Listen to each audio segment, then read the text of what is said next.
Don't you know, talking about a revolution sounds. Don't you know, talking about a revolution sounds. While they're standing in the welfare lines, crying at the doorsteps of those armies of salvation, wasting time in the unmarked lines, sitting around, waiting for a promotion. Don't you know, talking about a revolution sounds. People gonna rise up, get their share. People gonna rise up, take what's there. Don't you know you better run, run, run, run, run, run, run, run, run, run, run.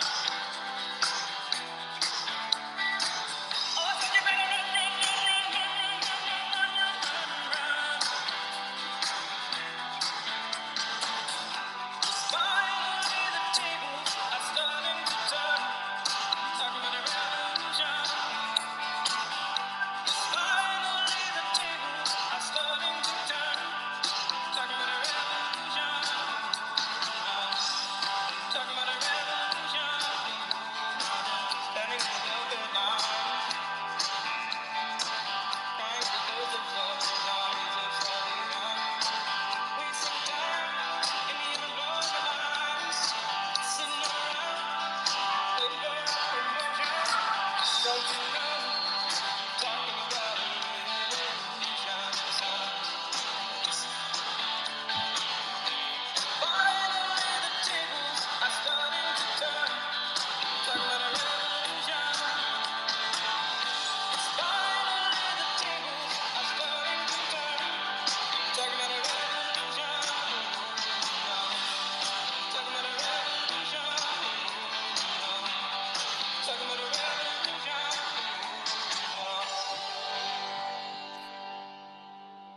Good afternoon and happy Saturday, and welcome to the community's NFT space. How is everyone doing tonight? Tonight we are featuring Traxx, and we are also featuring Soltype.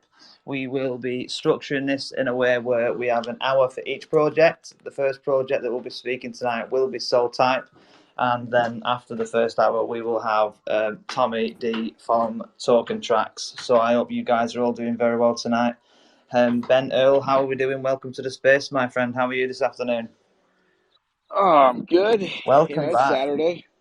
Yeah, welcome. Thank you. Thank you. I'm walking the puppy, smoking a cigar. It's a beautiful day here in Los Angeles. It's it's not too shabby. So, how are you? Nice. What's you Yes, very doing? well. Thank you. Working hard and hardly working. I love it. Having a great time in the Hey, Web3 space.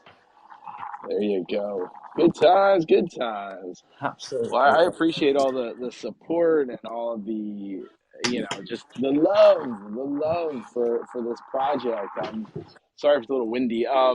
Yeah, I just it's been crazy. This past week was just one of those deadline filled weeks where I finally just wrapped Daredevil issue 4, turned it into my editors, and I'm like, okay, I can take a breath.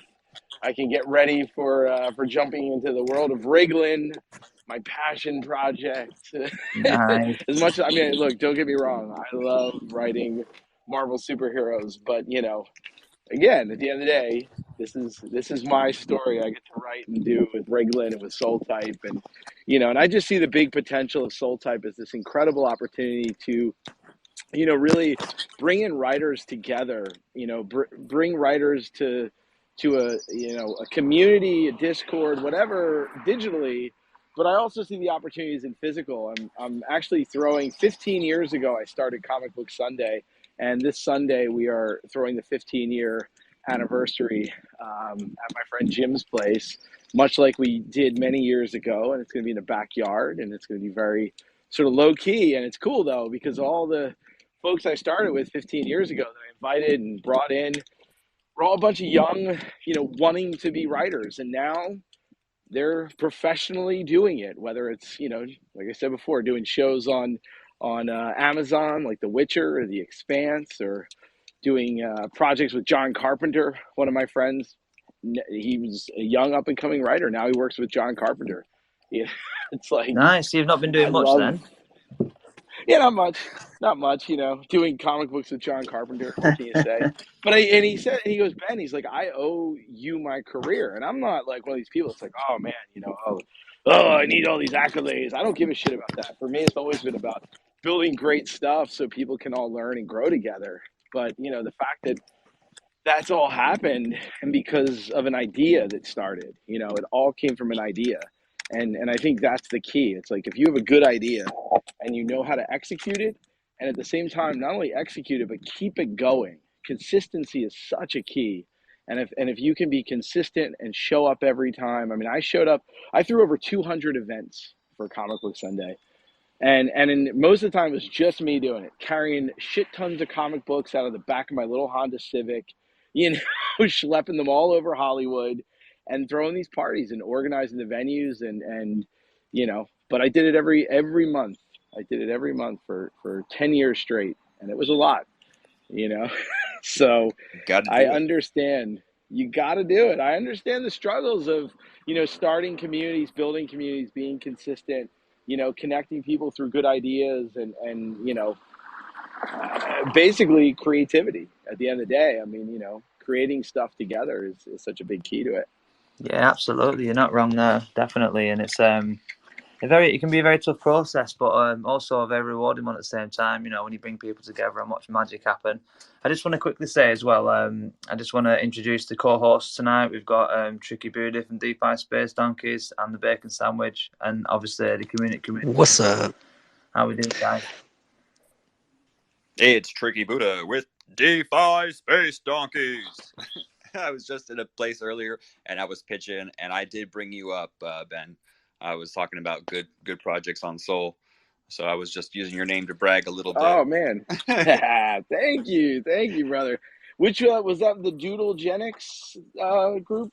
It was right before that one. It was the Shark Tank. Oh, nice. Yeah. Nice. Yeah. Cool. Well, thank you. I appreciate it. So yeah, because I saw you. I popped in the Doodlegenics one earlier, and I saw you in that space. So trying to keep up with all this stuff. It's Tricky's challenging. everywhere. Yeah. Tricky's everywhere. Yeah.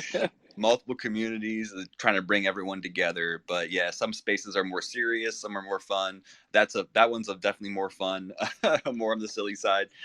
There's some later night shows that are a little bit more adult, and yeah, but the morning shows were pretty good. This the Shark Tank was a great opportunity, and I'm trying to bring them into the community as well. They have good spaces, so we need to combine forces, I think. Yeah, absolutely. So Ben, I was just going to quickly ask, so are you speaking on behalf of Soltype tonight, or are they coming to speak on behalf of themselves? That's a great question. I don't know. I didn't. This kind of popped out of nowhere. I saw you had texted me, and you were like, "Oh, I got something to talk to you about." I was like, "Cool, tomorrow," and I didn't realize it was jumping into a Twitter space. And then I saw that it was Soltype was in it, and I was like, "Oh, cool." So I'm very much of the mindset of like, you just tell me where to be, and I'll be there if I can be. Yeah. So I was texting with Paco this morning. I think he's on your guys' time zone. I think he's +8 for me. So it's not too late for him. I think it's 9 for him too. So I can ping him on WhatsApp, but otherwise we can just jump into whatever we're going to talk about. Yeah, ping him a quick message and just let him know we're all waiting for him. Yeah. Mm-hmm. Yeah. Hold on 1 second. Yeah, and I suppose in the meantime, if you can sort of talk about your experience with, Soltype, how you find utilizing their platform, and maybe some of the benefits of being a comic writer or an author coming into Web3 and using that platform. Yeah, hold on 1 second. Sorry, I've got 8 things going on. The dog's pulling. Yeah, no problem. Don't worry. Sending Paco this WhatsApp. I'll give you a quick second here. I'll try to pin something from your profile, and also everyone retweet the room. Tag a friend or two, maybe retweet and share it to some communities. You can also just put a GIF down there. Any interaction is definitely good for the algorithm. Let's grow together and push this out. Absolutely. Well said there, Tricky. 100%. But yeah, Well, no, thank I you for just coming. I just pinged them. Nice, but yeah, no, thank you for coming on their behalf because yeah, when I reached out to them, they said to reach out to you, so I did. So Sweet. here we are. Well, here I am. Yeah, Well, I mean, look, here's the reality. I love what Soltype are doing. I really genuinely like their team. And I'm seeing, there's a much bigger play here than just being, a place to get ebooks. And I think that's the difference. I mean, you look at something like Amazon, which launches just as a marketplace, right? It was a faceless marketplace. Now we look at Amazon and we're, always looking at, oh, there's Jeff Bezos, right? Like, or Amazon Prime and the video, the personality behind what Amazon Prime is now. When you get your TV or whatever, The Boys, whatever show you're you're into. But I think, with what we're looking in Web3, it's this idea of, you have a lot more opportunity to build a personality right from the beginning. And I think curate that community and that personality with projects and with people. And to me, really, that's what interests me the most about Soltype, where, as a creator, you can come in and ultimately say, hey, like, let me build a fan base. Let me connect them in here, and then ultimately let me token gate them into my own channel, where I get an opportunity to connect with that fan base as much or as little as obviously, you would want to be more active if you want to really build yourself a fandom. Um, and I think that's the thing that Soltype allows for in a very clean and simple way. And I think one of my issues in the NFT space has always been that it often is so confusing to explain to a lay person, I guess you could call it. Like, if you're sitting on a bus, can you pitch that person what you do, right? Like, can you pitch that person, hey, this is really a good idea to get into this? And so often it's like, especially when it gets into tokenomics and this and that, when it gets really confusing. And when you can tell someone, hey, I've got this book, and you can join it, and you can get your NFT, and you don't even have to use it. You can get your book through a digital collectible cover, and it gives you access to the community that I am present and part of. And by the way, here's my resume. Here's what I do. I think that's a much more solid way to really help, you know, and I hate using the word educate people, because it's not about sitting someone down and educating them. I think you need to entertain people first and foremost. And I see, projects and companies like Soltype being really, pivotal in helping sort of build that bridge between, Web 2 and Web 3, between, people that understand what NFTs are, and people, and then see the real value and potential of it, and that ultimately can bring in that next generation of people. And I think these are the kinds of projects, and I'm not here just going, oh yeah, let me show my own. I'm just saying, like, how can you sell someone on the idea of like what an NFT is, like, get them through the door. And I think, in my opinion, Soltype is a company that has that potential.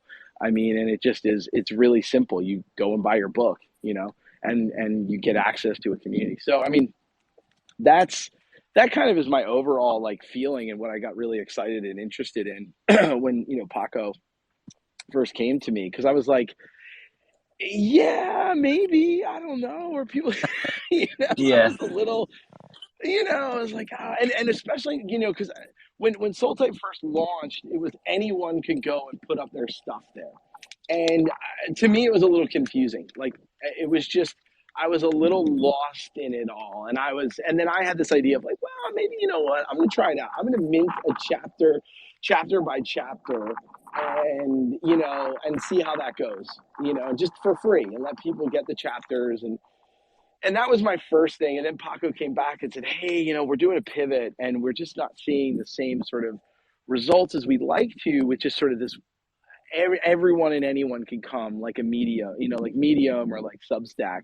Instead, we're going to curate it. And I was like, I get that. That to me makes a lot more sense, because you get to really you get to know the company, you get to know the creators. You're not overwhelmed by like, well, what's good, what's not, because I think, look, in my opinion, even with all of the facts that we have this tech that becomes very democratizing, I think we really need to maintain not token gating, but just gating in general. I mean, there's a reason why we need quality control, because if people are just going to be dumping content all over the place, you start getting overwhelmed and it becomes white noise, and you get to a place where you're just like, all right, I don't, the only way I can get behind something is if there's a brand on it, and I trust that brand, like, Absolutely. to me, that's the big thing. And that's where I come in and go, look, let me use the leverage that I have being a Marvel writer to help Yeah. use that. You trust that brand. All right, cool. Now let's get to trust me. And then you trust me. Hopefully you like the stuff I create and write. And then, hey, come over. Let's play. Let's hang out in this cool sandbox together. I think that to me is the big picture. So I just saw Soltype jumped in. So I hope I rambled enough Yeah, no, to cover absolutely. the No, you answered that time. question perfectly. Thank you. But yeah, Soltype, Yeah. welcome to the room. And I just wanted to say a quick welcome to Sarah Main as well. She's one of the music artists on Talking Traxx. Her music is phenomenal. Talking Traxx are going to be coming on tonight at about 10, so I'm looking forward to hearing them talk about themselves and probably you as well. But yeah, Sarah Main is an amazing, skilled artist. I just wanted to quickly throw that in there. And welcome Monkeys, who you jumped into. But yeah, Soltype, I've thrown you an invite up to come to the stage whenever you're ready. I think Paco just texted me. He said he's with his family. He said it might be a little tricky, but hopefully he can jump up and at least say a few words and kind of give you guys a little bit of the backstory of Soltype Yeah, that'd and be how brilliant. they came about. But yeah, there's Paco's in the mix. Don't forget, Rev's got 5 kids, so having kids screaming in the background and stuff is pretty normal. Yeah, well There said. you go. Well, I don't think Paco's got the kids. He's not a papa like I am, but my son's a little older. He's at that age of 12 where his scream is like, "Dad, come on! I just want to watch some more YouTube."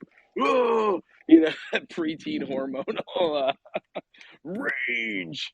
I'm like, come on, man! Seriously, you want to watch wrestlers shitting themselves? Come on. Is that what you're watching on YouTube right now? When Andre the Giant took a crap accidentally. Anyway, it's literally what he called me into it after he finished his schoolwork. He's like, "Dad, hey, I want to show you something." Yeah. I was like, "Okay." it was the 10 times wrestlers poop their pants. I was like, "Dude, this is what you're watching on YouTube? Like, this is Yeah. Yeah. educational." Yeah. Let me just check I was those like, settings for you, son. "Oh, Yeah, I I'd love know, to right?" learn. I'd love to learn a bit But more about Paco as well. If there's yeah. anything you can talk to us about Paco. I don't want to speak about him like he's not here, of course. I know he's with his family. Paco. Yeah. Paco. Yeah, well, if you can jump in, Paco, please do. Otherwise, I will do my best to, kind of give your backstory a little bit. I mean, I don't know. I mean, we're always learning about each other as we I want to hear his go. backstory from a storyteller. Yeah. Well, a long time ago, there was a man named Paco. And it's all going to be in verse, okay? No, I'm just kidding. Yeah. Try to rhyme. Yeah. If we The can rhyme of represent the him, ancient mariner. if we can represent him badly enough, he might feel the need to come up and. Yeah. So there's this guy Paco. Let me tell you about this Paco guy. Yeah, he's got this thing called Soltype, eh? No, anyway, I mean, look, my experience, Paco comes from more of a design and there he is. See, did I hold it off Yeah. enough for Paco to get you up here? Hey, welcome to the stage, Paco. Thank you for joining us. Can you hear me? Loud and clear. Yeah, there he That's is. There he amazing. is. There's the man himself, the myth, the mystery. Grande, guys. Yeah, I'll let you. I was just just thinking. In fact, it was good if I jumped in. No, but amazing to be in the chat. Amazing to hear you guys talking. Yeah, about me, my background, in fact, is more into product design, user experience, and obviously the whole challenge of blockchain and NFTs was super appealing, and understanding how the creative world worked in that space. So when I connected with Ben and the possibilities came around of what we could do, that was just on another level. It was just incredible. So yeah, when I heard about the potential of working with someone of his caliber and the story of Riglan within the context of Soltype, so actually launching it as a collection of itself, that was just an opportunity that kind of shifted our focus completely towards supporting this vision to become a reality. That's really what it's all about. But I hope it gives a little intro context here to where we come from. Yeah, I did a little bit. I mean, I think, it'd be great to just because what I was talking about was the power of what Soltype is right now and what can be. Because as I've said before, with you and just kind of offline, I guess you could call it, where I see the great opportunity of creatives coming together and supporting each other within a community. But also at the same time, you've got fans being there. And then at the same time, fans that also potentially would like to be creative. I really, excuse me, I really believe the future of storytelling is this sort of cyclical space where, there are kind of people that curate and create, build worlds and sandboxes. And then there are the folks that are in that fandom that ultimately get to play in that world.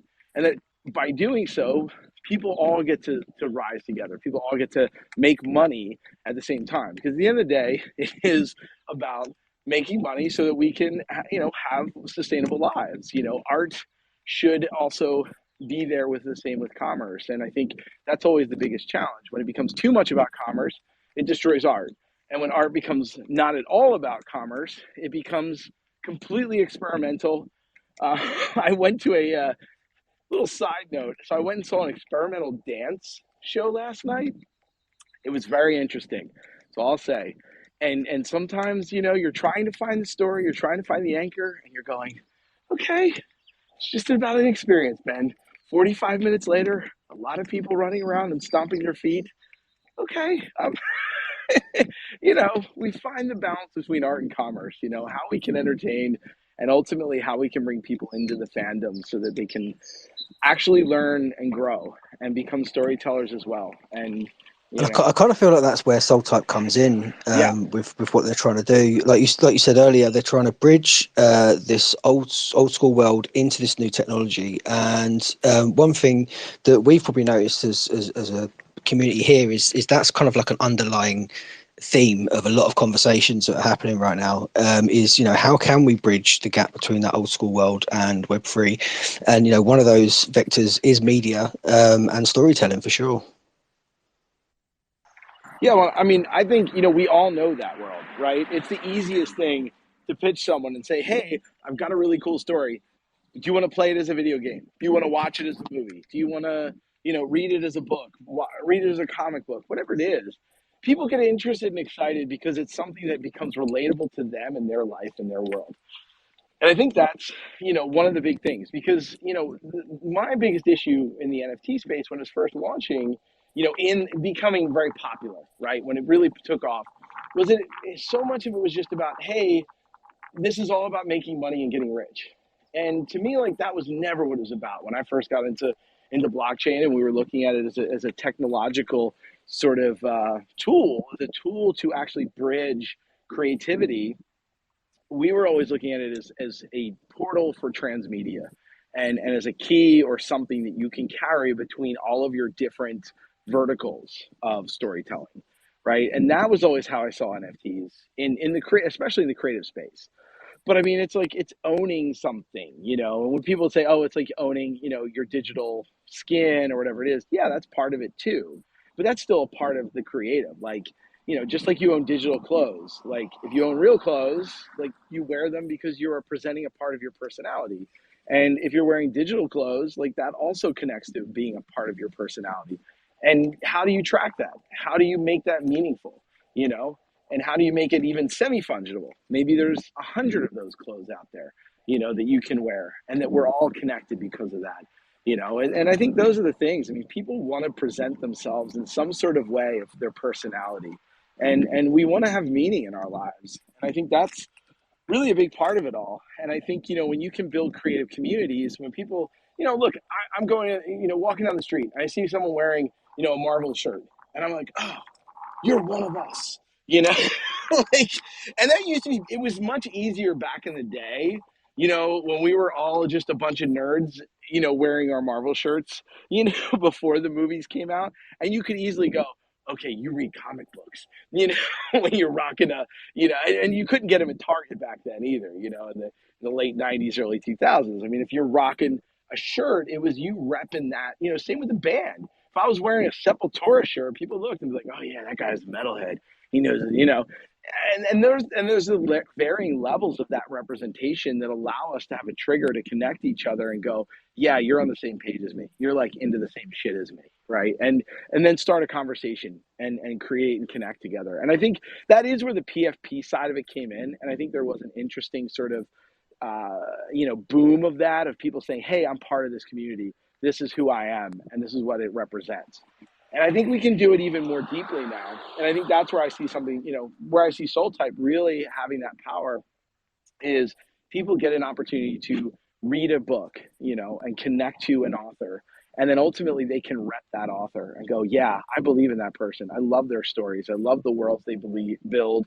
And I love the vision that they're looking to put forward into this world and how they see the world and their, you know, and their ideas. I think that to me is the key. That's where the profiles come in, the variant covers, you know, as PFPs. And then at the same time, you know, you're getting a real product for it. You know, like Paco was saying, it's not something you're waiting for. You know, you're getting a book. Like that to me is like one of the easiest things when you can pitch it to someone and go, you pay this, you get this. Simple as that. You know? Yeah, that's incredible. I've just noticed two OGs join the room, so I just wanted to say a shout out to them. These guys are not absolute OGs in a Web3 space. Musashi, this legend, is the core team at Meta Builders and Metagame and the founder of Moloch Digital, and also Binks as well from Meta Builders as well. So I just wanted to shout those guys out. Thank you for joining. Massive compliment towards that. So appreciate you guys being here. But sorry, Ben. Yeah, no, I absolutely agree. I think it's incredible. I actually had a question for Soltype. So obviously, like you've built this platform for people to use, and you've met people like Ben and stuff like that. You know, what have you kind of like learned from the people that you've met through this process of building Soltype? You know, what have you kind of taken from a lot of the people that you've met there? That's a great question. Like honestly, as a platform, we started off as an open platform, right? So any writer could come in and create their own NFT collection of ebooks. So it was very open, and it was supposed to facilitate the publishing process for also everybody and every stage of their, you know, growing in their popularity and as writers or authors.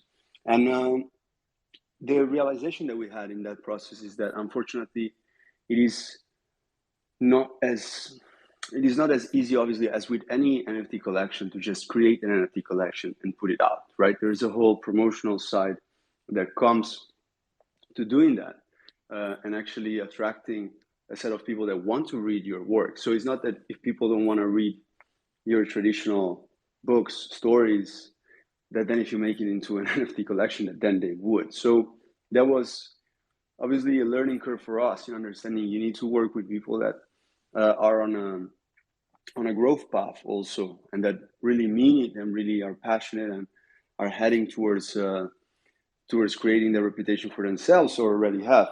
So someone such as Ben, and we work with other New York Times best-selling authors and other great figures that come with a set of reputation that they can also leverage in order to attract those readers, and also people from Web 2 just towards Web 3, and also understanding obviously the methods and the ways that crypto natives fully get. So that was, I think, the biggest learning is to focus on helping one writer at a time, focus on helping a few in order to then be able to help the many. Because once this technology is brought to everybody in a concrete way, tangible, that makes sense, that creates a success story, then you can progress in helping the one with a few hundred fans, with 100 fans. It doesn't matter, like, and then you grow it from there. So yeah, that's a major one, I would say. But great question. Yeah, I mean, I looked at some of your website bits and stuff like that, and one of the things that I kind of noticed was how you want to really kind of push, use it as a launch pad for people to to launch these kind of things like with Ben's project, Riglan. There are some really you're kind of providing a solution to a problem, and it's done in a Web3 world. Yeah, that's indeed a great point. We're really trying that, and of course it's interesting because there's a million ways to do it. One thing is approaching the technological challenge into building this, and having the content of the book encrypted and the encryption process, and then you want to be able to read and whatnot. But the other is really the promotional end, which is a world of its own, where there's a lot of methods that need to be applied, and that's obviously the major mission in our scenario. But yeah, yeah, I would sorry, go for assume it. that that's a big challenge for you guys. Is exactly trying to get as many eyeballs as possible onto what you're doing. Yeah, definitely. It's about also not just aiming for people, for the flippers, people that want to flip fast and make a 5% gain quick. It's really about looking for people that care for the meaning of this technology, and actually reading the content of the book. Because if it was to make a quick 5%, then I mean, we're not in it for that. We don't want to. It would not be the service that we aim to provide. So yeah, and that obviously comes with trying to bring truthful readers that are willing also to invest a little bit of money. We made, for instance, free collections, and they sold out instantly. Of course, we made stuff for very little money, like 0.1, and that was also very smooth. But then you want to target a group of people that is willing to actually support writers, and not just buy for 0.1, sell for 0.15 is different. It needs to be obviously welcoming for everybody, and that's why we also have different tiers, different collections on different levels. But yeah, it's really attracting those truthful readers and those communities that care for it, that wanna support a writer, and maybe in fact, as Ben was saying, they want to learn from somebody like Ben that knows in and out the tricks and the what's in the house of an industry that is not that straightforward. Like, now it's been a few years that we've been in it, and I keep learning about it. It's full of challenges to really make it as a writer in this space. So the fact that you get this token gated access to a direct line of communication with someone like Ben or a Joseph Nassis or a John F. Mertz that are on our platform, people that can provide those insights into their story and how you could also influence them and impact their stories. I think that that's quite special and unique, and is not out there, and that's really like a huge part of the innovation, is this connection that you get to create with the creative, the authors, alongside the fact, of course, that you're getting an asset that is rare. There's only like 1,000 pieces. We always make this example with, imagine you were to buy the unedited version of Harry Potter, the first version from J.K. Rowling, and you had one of those 1,000 pieces. What would have happened throughout time? And you would have, besides the fact that you get access to that, but then what would it be worth, now in to date? And those are some of the drivers that really led us to focus on this so much. Yeah. I just want to chime in right there. As you said, Paco. I mean, on two things. One, the fact that you're getting access to professionals in the business, right? Like that's a rare thing. And when you have, as you said, a New York Times bestselling writer, you've got someone who's actively writing comic books with Marvel, and all these different people, and building a community of those kinds of creatives and writers, and then building also another creative community of fans that can discover other writers, where someone like E.R. Donaldson's writers or readers may find, oh, I want to check out Riglan, or vice versa. Like you guys coming in and, Bacon, you finding, oh man, this last vampire is pretty cool. This guy, E.R. Donald, it's like there's all these different writers. I think it was actually, I don't think E.R. wrote that one, but my point is that you've got this opportunity to start discovering, and it becomes, a really cool collective process where people get to read these books, they get to talk about them, they get to talk directly with the authors, they get to hear about their process. And, one of the big things, as someone who is really deep into the tech of it all, especially deep into the AI side of it all, I literally this morning, I did some research using GPT-4 in order to make sure I was like on point on a couple of things that I was doing in Daredevil. And, I'm not using, and it's not I'm using the APIs of OpenAI to really kind of fine tune certain things and figure things out. But also at the same time, it's not about using it to write stuff for me. I don't like using AI to write stuff for me. That to me is, it's not inspiring, and that's fine. Like, my son loves to use it. He has, he made the chat GPT write him a South Park battle of heavy metal proportions, whatever it was. I'm like, that's cool, man, that's fun. It gets your eyes opened up. But for me, what I want to see happen, and what I want to do, and what I want to do in public with this project, is literally use the GPT-4 in order to, research, and in order to better understand even, my own process, and, and find things so it makes sense and make sure that everything is really lining up. Because, look, it's great. I would love to, obviously, I want to have an editor, do a real editorial pass on this as well. But why not use tools that we have, new tools that are coming, in order to help speed that up and help facilitate a better, smoother process, and see how that works. And I think that really excites me. And I think there's so much opportunity there to explore, in a Discord community, around a book that exists, and you can all see it, and you can watch the iterations, and, perhaps we mint each chapter as it gets edited, and you've now got the original book, but now you've also got all the edited chapters that are comparable to, you compare them back to what was the original first draft that I wrote. I think that's pretty cool too. And then all of a sudden now you're expanding the collection. And to me, I'm always thinking about scale. Start with an idea, then the idea becomes a story. It's a book, it's a comic, whatever it is, something that is low cost to entry, to bring an idea to life and to market. And then from there, you start scaling up and saying, look, there's opportunities to take these PFPs and turn them into, assets, into avatars, or into Unreal Engine assets that could be in an animation. And then we start building from there. I mean, looking at these different things like Kyber, obviously Midjourney, Runway, the GPTs, all the large language models. There's just so much potential right now to create scalable storytelling that was only imaginable at the level of like Disney and everything. You had to have those studios support you. You had to go to the Yeah, studio with your hat out in hand and that's say, one of the things please. that your project's doing. Yeah.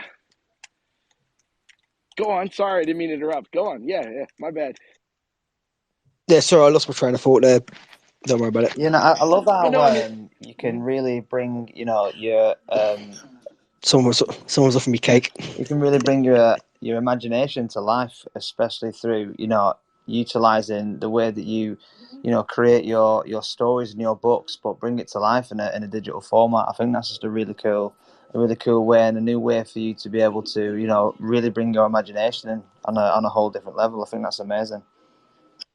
That's what I was going to say as well. It's this re-empowerment of artists to take control of their stuff, or keep control of their stuff, because in that kind of big media environment, everyone's looking to like get their cut, and with something like this, it gives the power back to the artists, and it's more of a direct connection between the artist and the fans as well. I couldn't agree more. I mean, I think that's why music, and I know you mentioned earlier someone, in the room right now with music, and that's a big part of my life too. I mean, my creative partner Taboo, Black Eyed Peas, I mean, that was actually what pulled me back into tech was, hanging out with Will and, getting into the whole world of Black Eyed Peas when we did our Masters of the Sun project. And I just saw this incredible potential to bring storytelling to an entirely new level using technology and making it much more immersive. But at the same time, I mean, Will's Will. Will's got the deep pockets to make that all and own it all himself, which is what he did.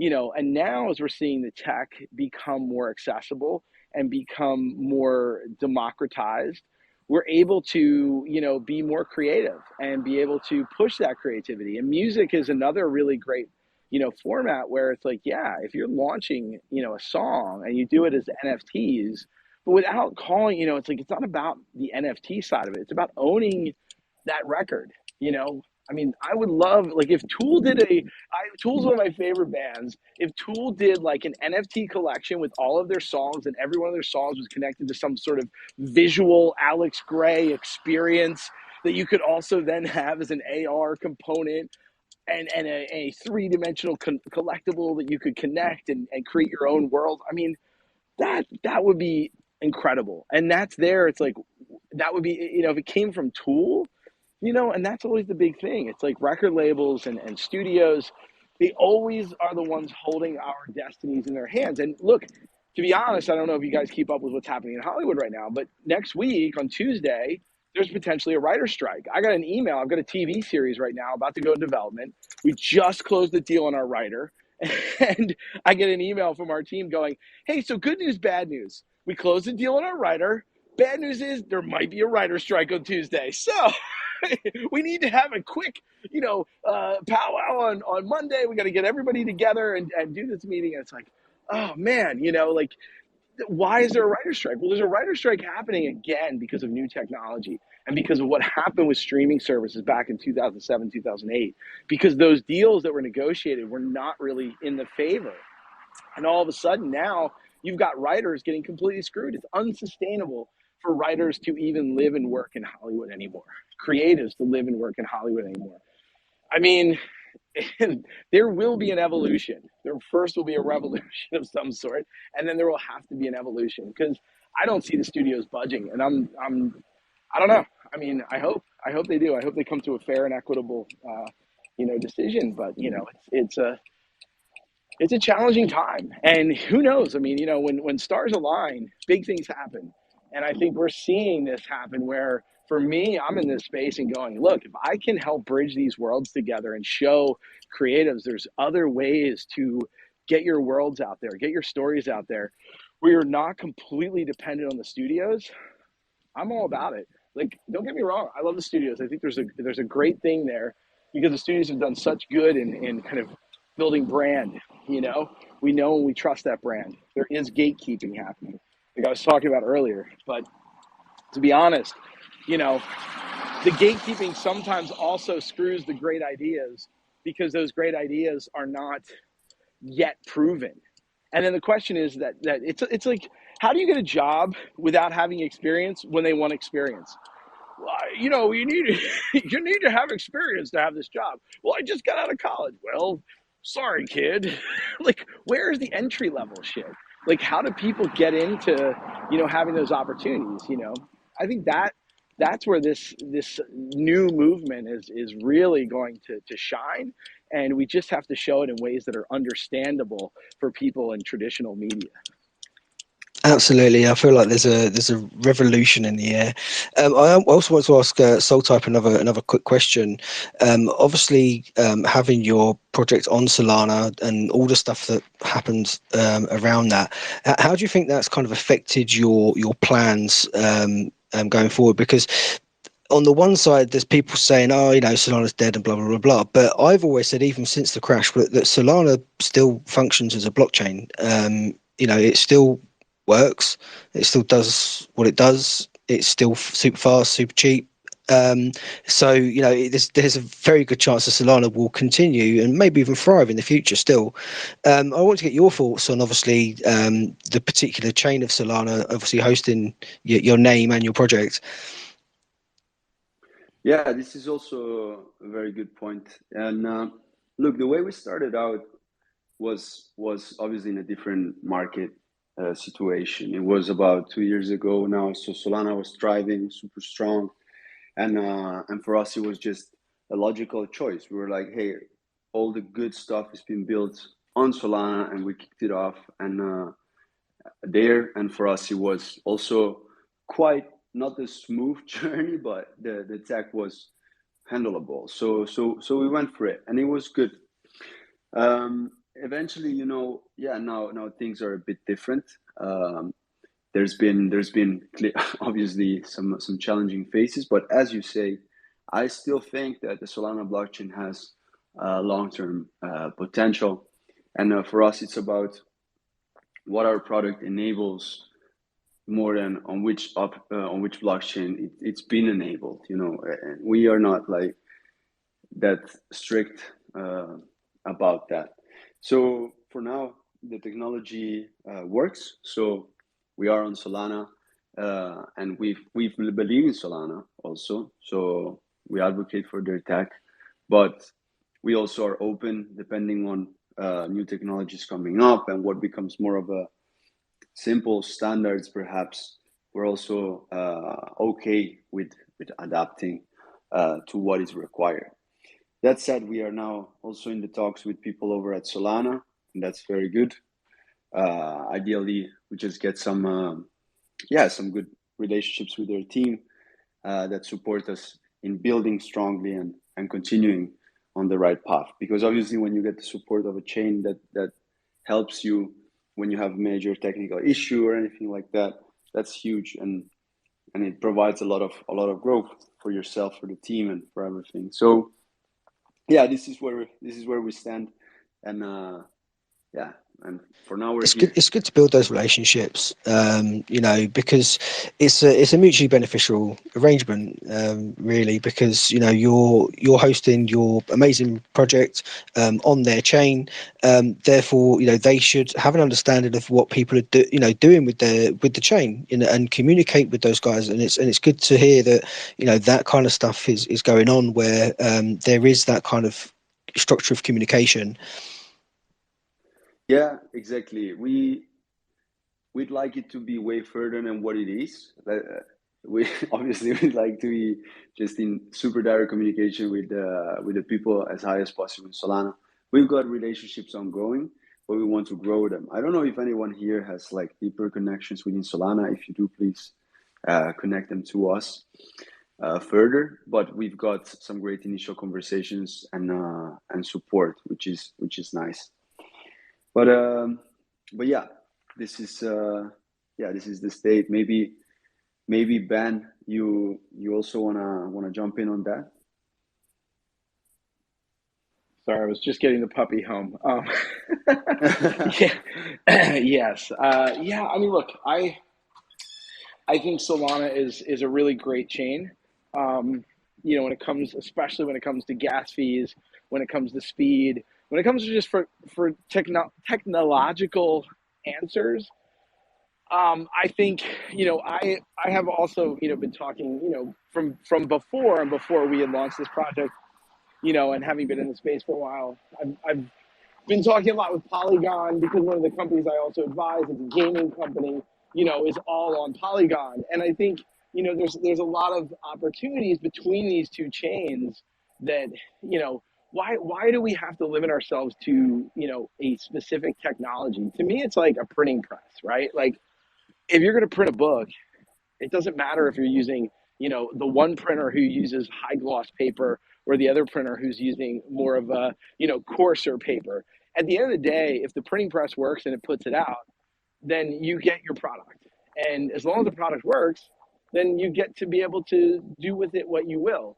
I think we're still in such an early stage of everything that, unfortunately, we are, we are already under the hood. But there are companies, like Crossmint, that allow for, fiat and multi-chain. I mean, Phantom Wallet just came out with, a multi-chain. So, you don't have to, you can mint on Phantom, and you can have it connecting to your MetaMask and Ethereum and Polygon, Matic and everything. So, I mean, my hope is that we get to a point where we're never talking about the tech, unless where you're in the back seat as you're under the hood as devs, and you're talking about the tech. But it's not like every time you go to a website you're talking about how the tech works. That to me it was the early ages of the internet when you had flash players and all that stuff, and then everything became integrated. Which QuickTime movie, or is it an MPEG, or is it this, or is it that stuff exhausts me. I had to spend too many years doing that part. There is an issue. There is an issue, isn't there, where you had, if you had something that was saved on an Apple, you had issues running it on an Android, or, and stuff like this, and it's just a headache. But one thing I've kind of noticed recently, sort of with the crypto tech, is bridges are getting much better. There's some really novel tech out there at the moment that is kind of solving the issues with bridges, and I think that we, in the future, in the not so distant future, might live in a world where all that stuff is bridged, and like you say, it won't really matter what chain you're operating on because it's all interoperable, as long as it's conforming to like an ERC kind of standard. I think that's the road to the metaverse, right? I mean, that was a conversation that was so hot a year ago or less, and now everybody's just talking about AI. But I just feel like we need to have more holistic conversations about where are we going? What is the point of all of this? And to me, the point of all this is connecting people through meaningful relationships, through fandoms, through stories, through commerce, through opportunities. And it's going to be a very challenging future we're facing. People that are talking about how, oh, we're going to control AI and we're going to be able to structure it and develop. No, you're not, because you start getting into the conversation about intelligence. And intelligence is an entirely much more esoteric and deep conversation than any data scientist. You're getting into the world of philosophy, and that's a whole other realm. And you start getting esoteric about it, and people can't control that. There is so much chaos in the universe that we don't even understand. I feel like as humans, we are just we're seeing things through a pinhole, and we think that we see the entire scope. And it's like, no. You're just seeing a speck. If you could see all the stars in the universe, your brain would explode. And I think for us to even try to understand what intelligence is and how we can control all this, it's asinine, and the hubris is great, but I think at the end of the day what we have to do is make stuff that has meaning, and things are going to connect as they do, and we just have to have faith in the fact that we're doing something because we love it and we care about it, and we're working with people we care about and we want to work with and we want to create with and we want to build with and all that stuff, because what's the point? What's the point if not? If you're not doing what you love in this life, we only got so long, and that's really it. So I just hope that we can get out of that, headspace of getting so lost in the sauce, just so lost in the nuance. And it's like, no, do you want to hang out? Cool, let's be friends. let's talk about comic books. Let's talk about what our favorite movies are, what got us into what we want to do in our lives, and the why. Or maybe we're at a point in our life where we're like, yeah, maybe this isn't the right path for me. And you need to surround yourself with people that are inspiring, that are doing things that are, scary. Because to me, like, that's the power of community. And you get to surround yourself with great people that push you and make you feel that you can do it. And I think that's really where this tech, social media should not be about just getting likes and the virality of it all. It should be really about society. Yeah, no, you're absolutely right there. I just want to quickly say, Tommy D will be with you in about 6 minutes. So I appreciate your patience there, buddy. I just wanted to say a quick shout out as well to One Game Initiative. And thank you also for adding the plus. They're a sustainable, decentralized game ecosystem, which I think is really cool. But just wanted to say as well that Binks is also the founder of Third Planet Studio, which I just think is really epic. But yeah, in regards to AI, I think you're absolutely right, and it's a case of people understanding the benefits of how you can utilize it, and looking at it as more of a tool that can work in your favor rather than something that's just going to take over an industry. So yeah, you've got a good point with that. It's a very deep, long conversation. I mean, those are conversations that are, they're ongoing, But what I would like to do, and you know, anyone that joins this, the Riglan community and the project and the book, I mean, my vision is to turn this into a transmedia project, to build into a universe. I mean, it's a story about stories, and that's my goal.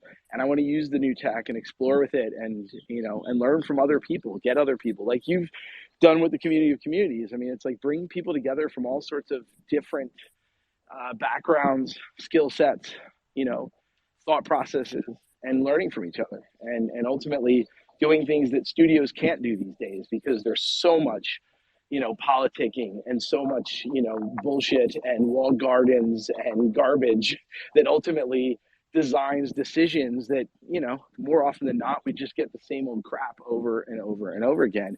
And we need to evolve the myths. Yeah, I mean that's why we don't host like a shill space where everyone gets 3 minutes to shill their project.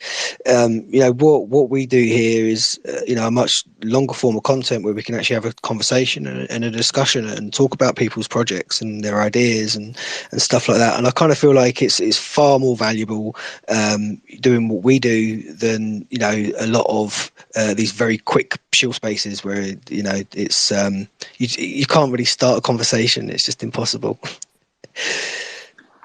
I appreciate it, guys. I know, you know, time is running low and Tommy D's here in the mix. And, you know, I'm just glad that me and Paco could get into this, and really always appreciate the time and the space and, you know, just the ability to have these real conversations about the stuff that matters and the stuff that matters to us too. You know? Go ahead, Tricky.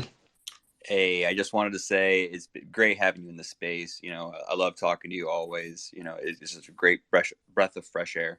Everyone, you know, this is a great opportunity to retweet the space while we're between guests right now. And I just like to say a real quick shout out to MetaBuilders. MetaBuilders have been here since before NFTs. They've got all the devs you need to accomplish whatever goal you need. Make sure you reach out to MetaBuilders and give them a follow. You know, if you have any questions, feel free to ask. And let's work together. That's what it's all about in Web3, right? Also, we have a community project we are working on where we're going to have a book. It is 100 pages. It's 150 Matic.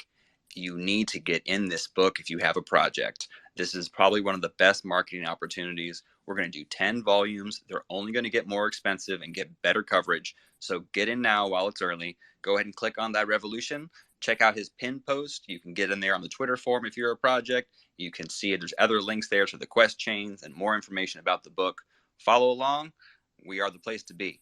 We are the community of communities. Thank all of you for adding the plus and joining us today. This is a great space. Please tag some friends, retweet the room, and let's freaking grow.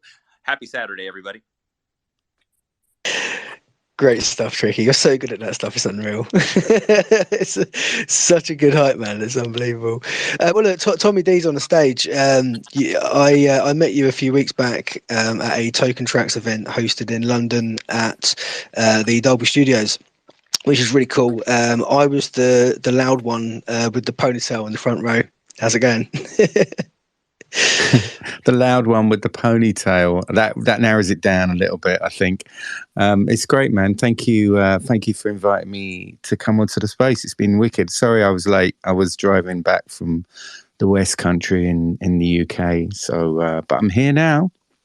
Hey, you're welcome. Thank you for joining. Welcome. Yeah, appreciate it. Yeah, no, don't worry. You know, we always feature 2 guests anyway, so it works out perfect. And just want to quickly say as well, yeah, Soltype and Ben Earl, the Marvel comic writer. Thank you guys for coming on tonight. We really appreciate it. You know, really appreciate your time. Great guests, and Of course.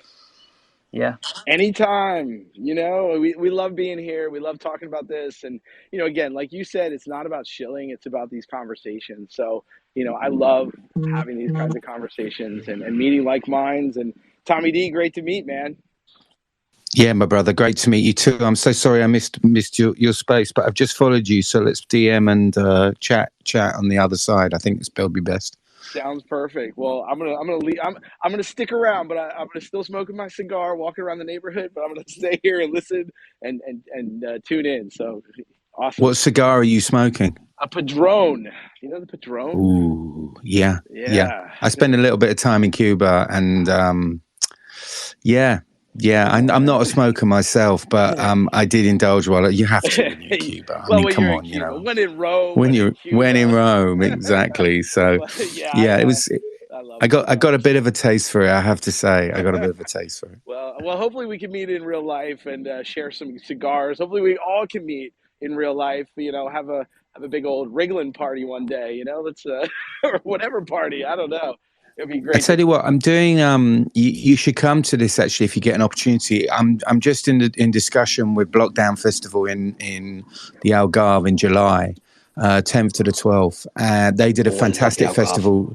Yeah, they did a really good festival last year in Croatia. What they do is they do a sort of festival stroke conference. So it's a bit conferencey, but it's a bit festival-y as well. So, and it's really good. It's just like, it's more concentrated. You're in a kind of, you know, in this particular one, you're in an actual like holiday resort. So there's like people DJing and they've got, I'm being brought in to do all the kind of live music stuff. So Token Traxx is going to have a stage there for the 3 days with loads of different artists playing and things like that. So come down to that if you get a chance to. I'm not quite sure where you're based, but if you can get over to the Algarve and stay there, because you know they like crypto people there. I'm in Los Angeles, so it's a little. Where's the Algarve? Is that Portugal? Portugal In Europe? Yeah, southern Portugal is beautiful, man. Yeah, it's very nice. All right, July's a tough month because it's Comic-Con, so that's always a challenge trying to structure schedules of. Oh yeah, that's insane. But, yeah, I've been to Comic-Con. It's just so insane. It's absolutely brilliant. You got to do that, man. Well, you know, I mean, I got 2 books actually coming out in July. I got Daredevil's issue 3, but I also got this Edge of the Spider-Verse dropping. So I'm kind of leaving July a little bit open just in case we need to do some, you know, that promo shit. But man, Portugal sounds amazing. I would love to be there, so we'll see. I'll put it in the. We'll DM offline. You tell me more, and I would love to see if it can work. That'd be rad. Yeah, you can't write comics for Marvel and not leave your calendar open for Comic-Con. It just wouldn't work. But yeah, Tommy D, welcome. Thank you for joining. Really excited to speak with you guys tonight and, you know, dive deeper into Token Traxx. I was with Bacon, the man with the ponytail, at that event, and it was absolutely astounding. Sarah Main's music was played, and my mind is still absolutely blown by the amazing talent that she has, and it's amazing to see just the relationship that between you guys, and you know the way that she was able to really work her magic and get creative, and just had full support in that. So I'd love for you to dive deeper into you guys and what you do. Well, first of all, shout out Sarah who's in the audience, and I don't know if there's any space on the stage, but if you've got some stage to bring her up, then maybe, you know, because to be honest with you, she did it all. I mean, you know, she did absolutely everything.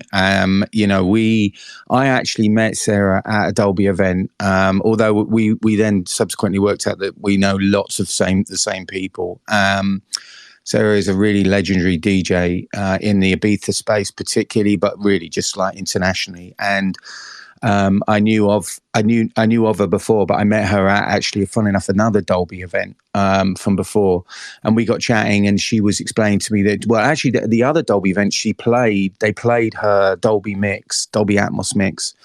So we were chatting about it, and obviously because of my background is music production and songwriting and an artist as well, musical artist as well. So for me, I've always had a great relationship with Dolby anyway. I've been working with Dolby for decades, you know, helping them and developing concepts around Dolby in general, just, you know, as a great, they're just a really good resource for like sound recording people. And when I got into this space in 2016, you know, I got into crypto in 2016 and then sort of discovered the NFTs a bit later on.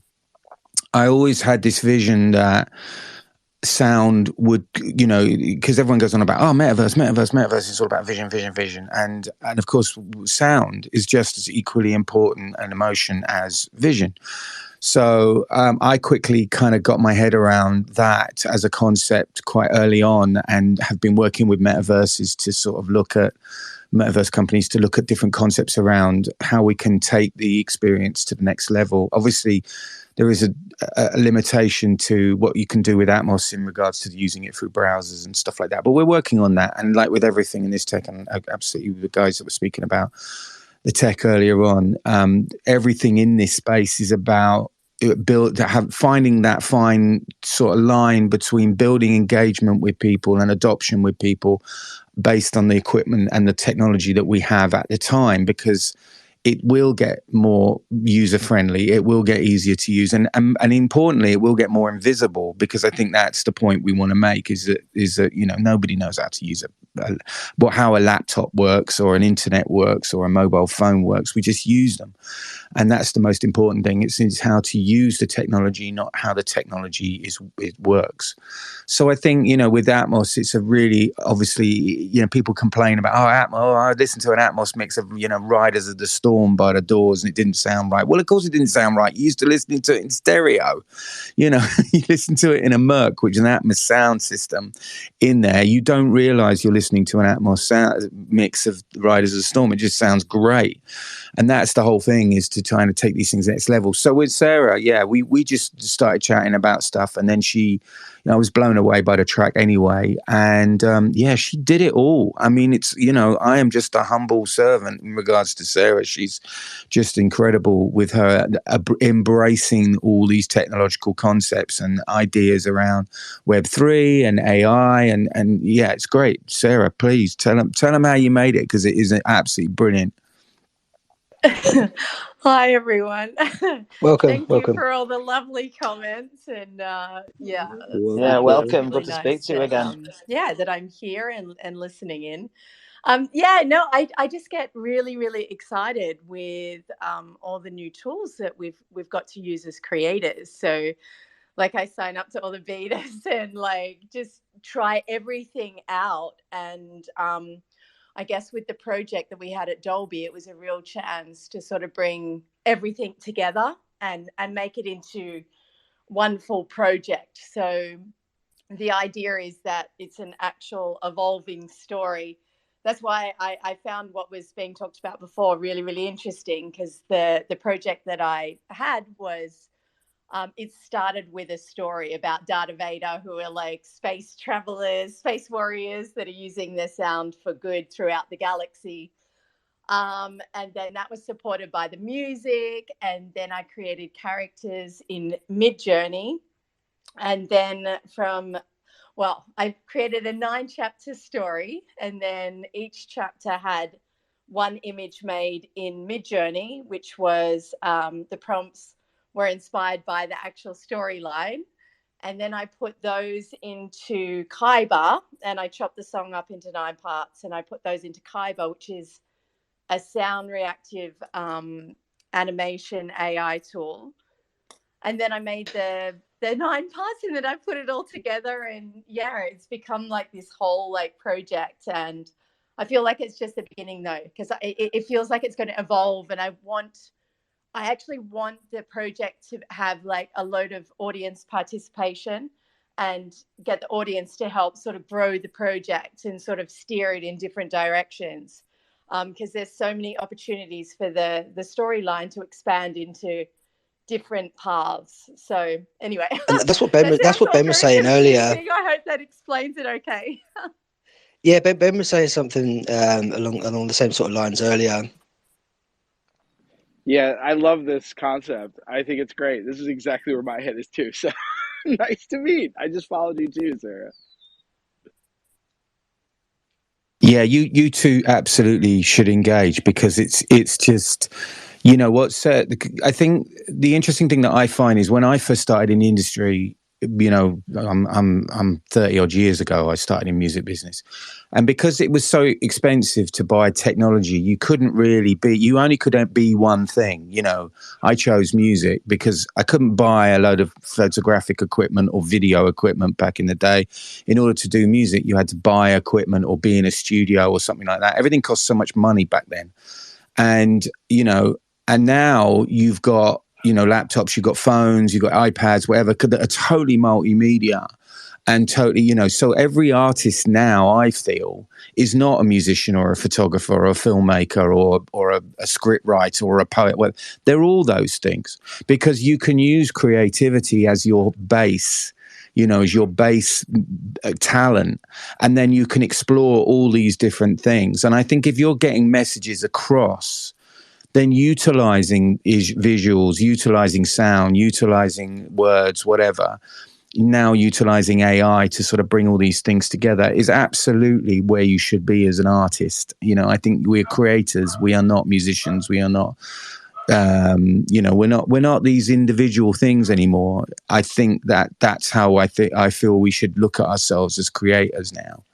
Yeah, me and Rev, we met on TikTok. And on TikTok, there are, you know, bedroom artists. You know, there is some real talent in their bedroom, creating stuff, creating music and stuff like that.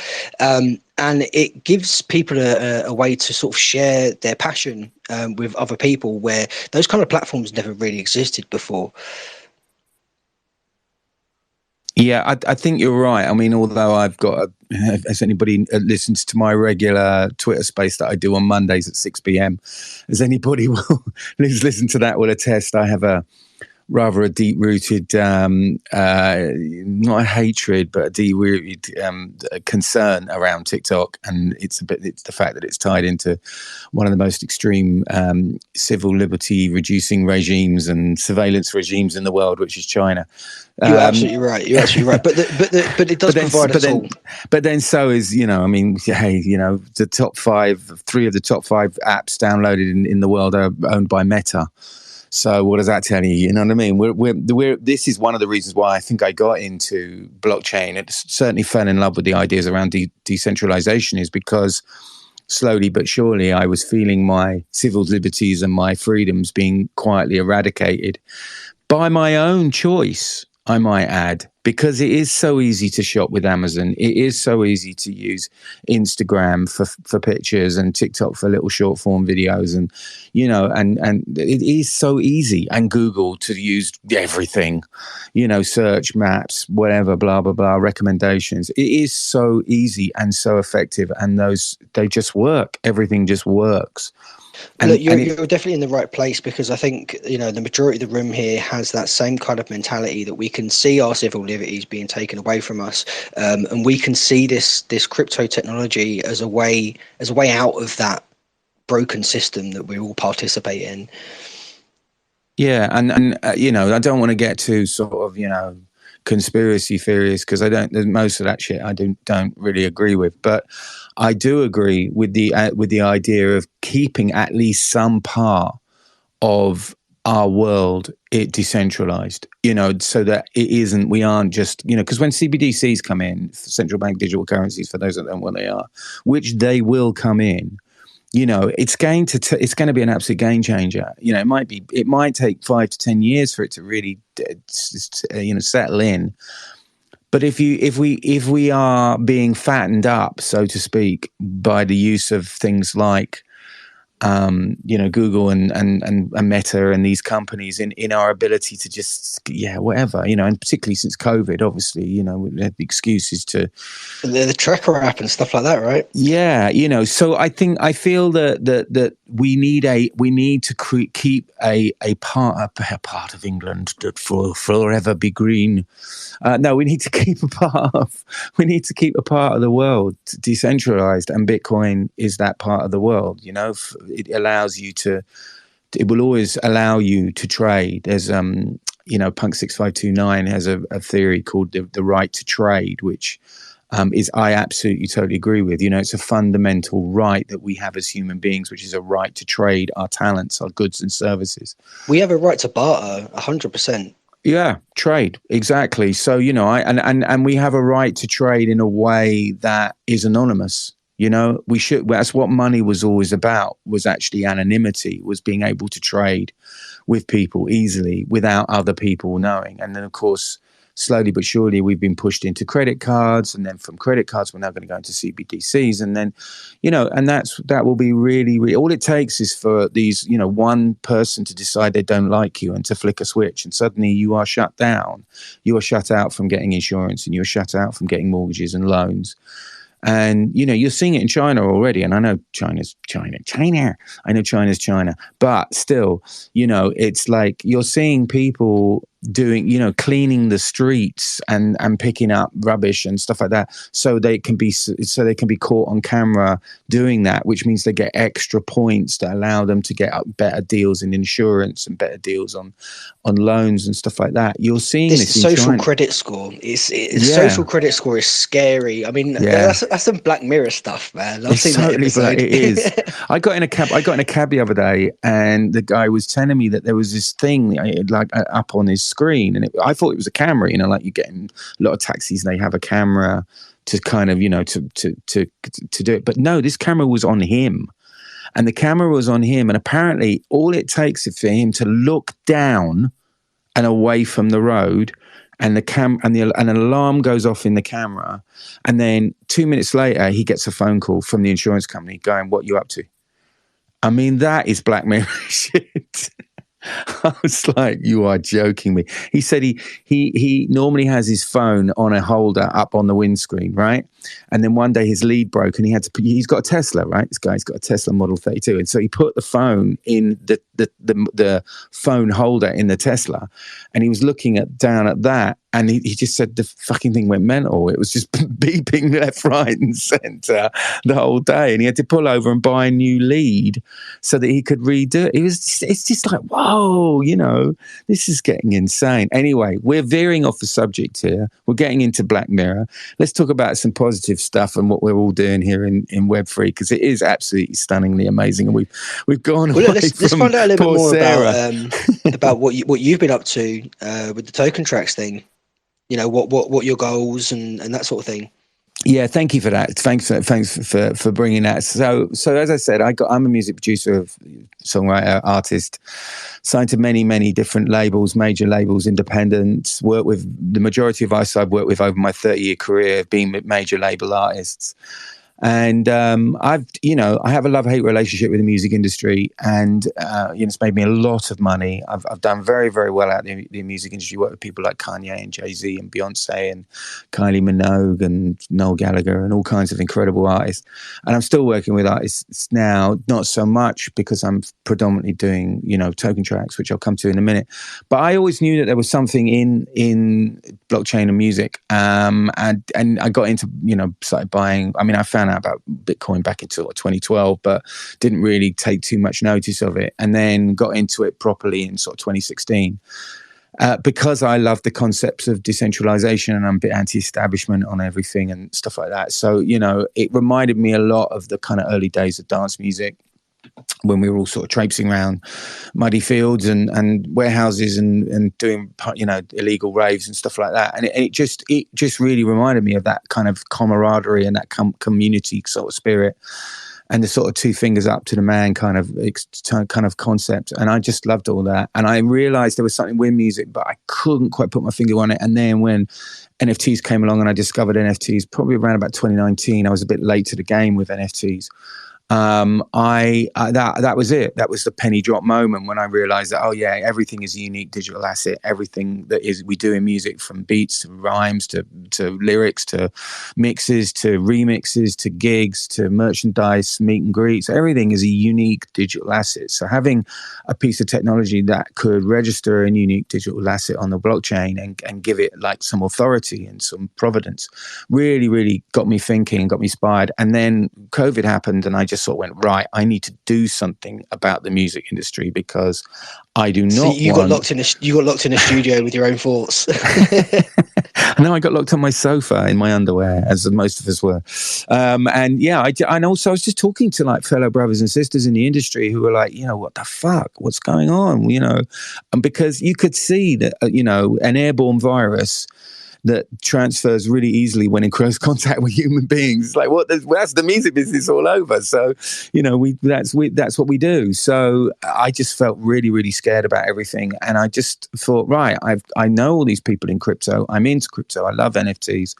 Let's turbocharge some ideas that I have around music and NFTs. And so Token Traxx was born late 2020. We spent most of 2021 building out the team. I always wanted like the best people in the music industry, because the music industry is full of incredible, really beautiful people that really care about artists and care about them and want to mentor them and help them and develop them and market them. And, artists are incredible, but they are generally quite sort of up in the air, head in the clouds kind of people. And they do need a team around them. You do need people to help them on many different levels, so that they're free to create, which is what they should do, and free to perform, which is what they should do.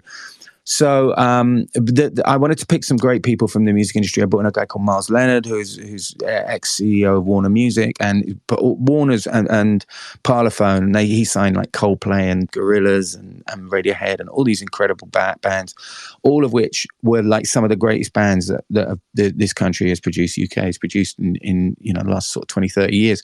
So he was behind all of that. And every time I used to go to see him, at Parlophone, at EMI, it was just a riot. Everybody was having such a good time. And I thought, well, if I want a company, I want to get him involved, because it's always such a great vibe. So, and then we married that up, though, with a really, really brilliant tech side, really good marketing side, an amazing guy called Jason Lamont, who was also at EMI with Miles and did a lot of the marketing around things like Gorillaz and stuff.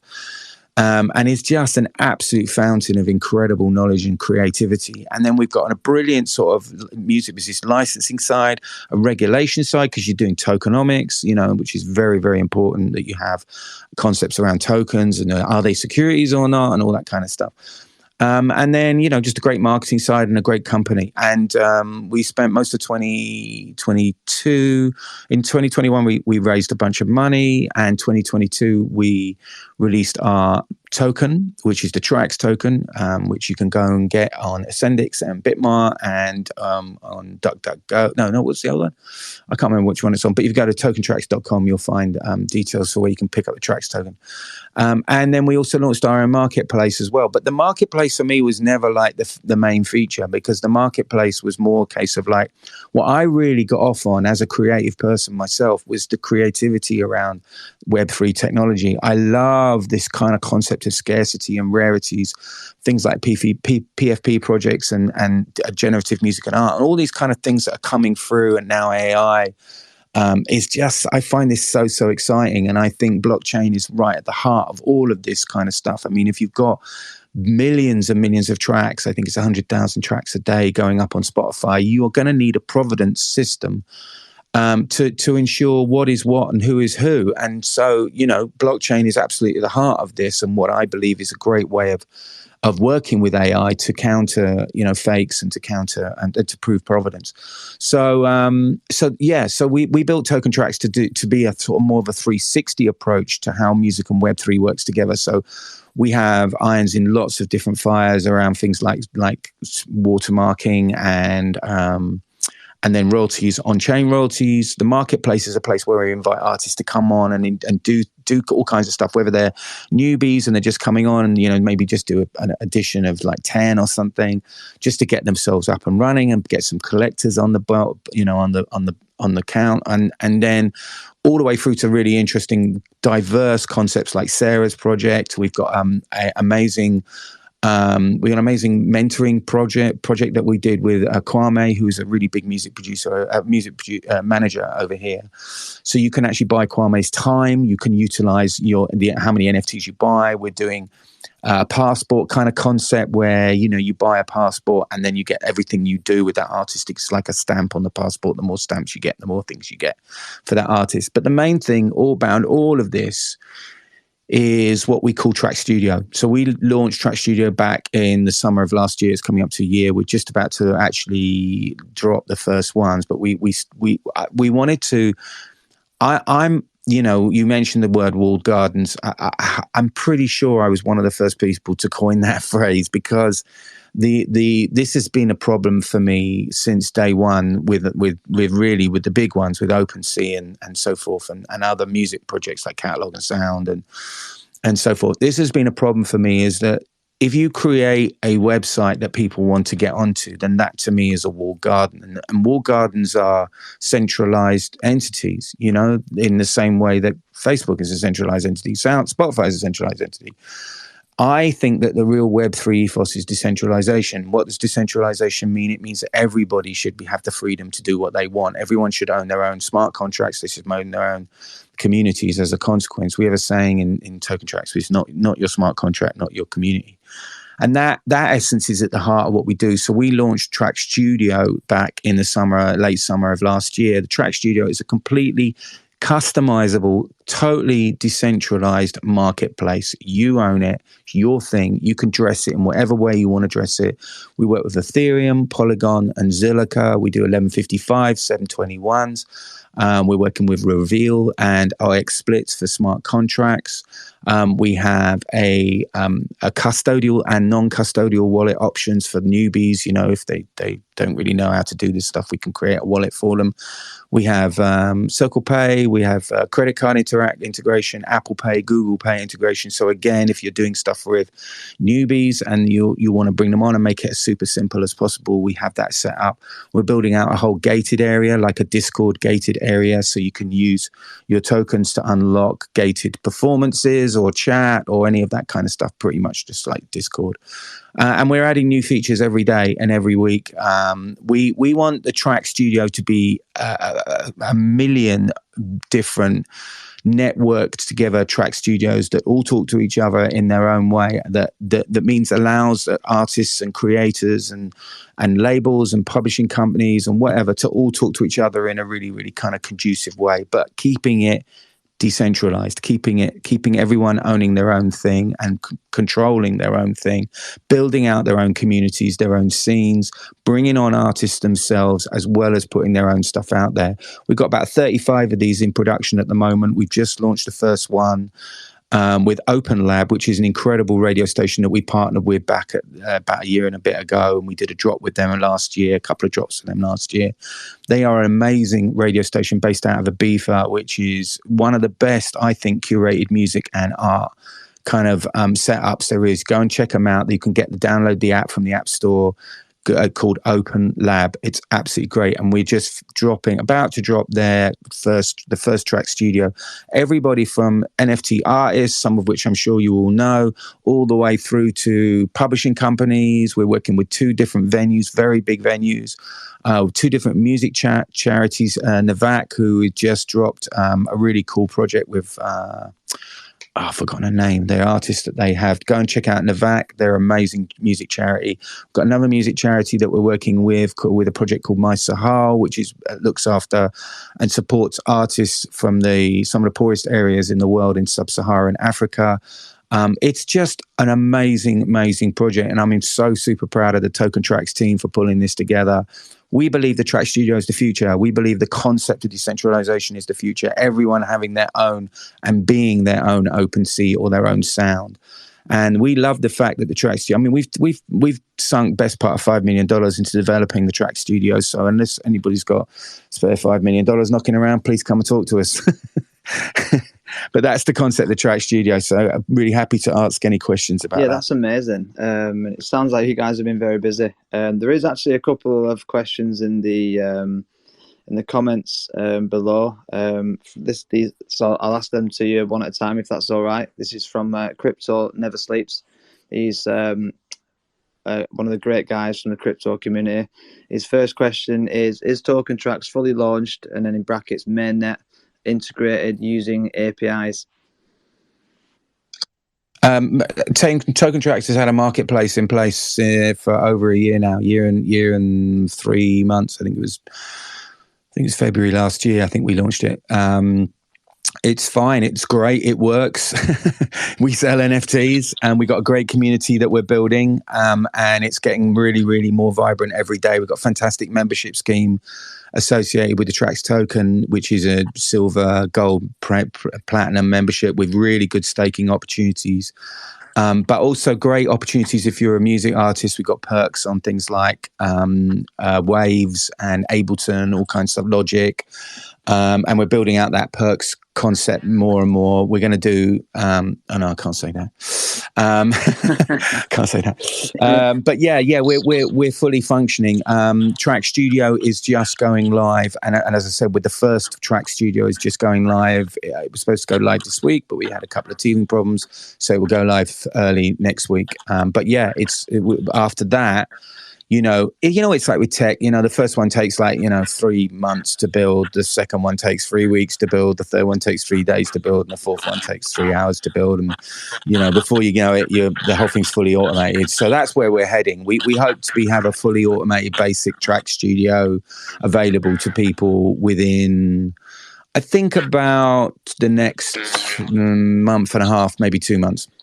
Yeah, that's incredible. He also asked, is the Traxx software and studio open source? Well, it's open source in the sense that anybody can use it. But at the moment we have to obviously implement it because we haven't got that to that point where it's fully customizable and fully that anybody can just press a button and then use it. So that is our plan. Our plan is to go towards making it open source. Brilliant. And his last question was, who is auditing the smart contracts? Oh, that's a question you'd have to ask my tech people, because I do beats, rhymes, and melodies, as I always say. So apologies, because I know that sounds like I'm just fobbing you off. Auditing smart contracts is absolutely very important, and I appreciate that it's very, very important, but I can't answer that question because I don't know. Yeah, no, that's fair enough and totally understandable. No, but it sounds like, you guys are really building this around being decentralized, which is awesome because, we're a huge fan of that. That's why we love Meta Builders. These guys have got a fully decentralized, trustless ecosystem, which we are really excited about because, these guys are an amazing part of the community and, probably share the same values as you guys on that front. But I was just looking to ask you some questions about your career as well and, and a bit more about what led you into this path because, you're a multi-platinum award-winning music producer, songwriter, artist, DJ, with around 5 billion streams, which is just absolutely remarkable, by the way. Yeah, I wish my bank balance reflected it, but this is one of the reasons why I'm in Web3. And one of the reasons why I spend most of my time here now is because you look at that and you go, well, if I'm doing this well and I know what I'm earning, I feel really sorry for the majority. And actually, funnily enough, I often co-produce with younger producers these days because I just don't really have the time to do things properly myself, full on myself. And I get chatting with them, and you'd be amazed how little money gets made by the backroom people in the music industry compared to, everything else, everyone else. It's quite insane. But also, some of the statistics that go around streaming are really quite scary. It's like, for example, in any given week, 9 of the top 10 selling singles globally, are on major labels. So, if you want, and the majors take, I think it's something like 0.7% of the artists on Spotify take 90% of all the revenues. So just, when you connect those two statistics together, that the majority of money is going to major labels, which is not, I've got, I have, as I said, I have a love-hate relationship with the major labels. There's a lot of great people in the major labels. Our goal is not necessarily to kill the major labels. It's to just get them to be more fair and to get the industry to be fairer in general, because I think actually music is grossly undervalued. It's particularly when you look at other industries. You look at TV and film, for example, so music industry is worth about $28 billion a year, right?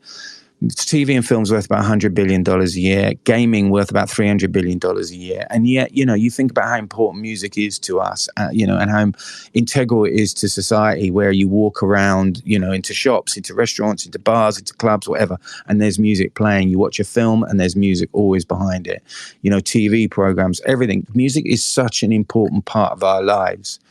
And yet, it's devalued. And so what we believe over at Token Traxx is that if we can take a percentage, the small percentage of people that right now are really engaged with artists and have been always engaged with artists, from day one, we've always gone out there and played gigs. We've always got a fan base of people that we can draw upon.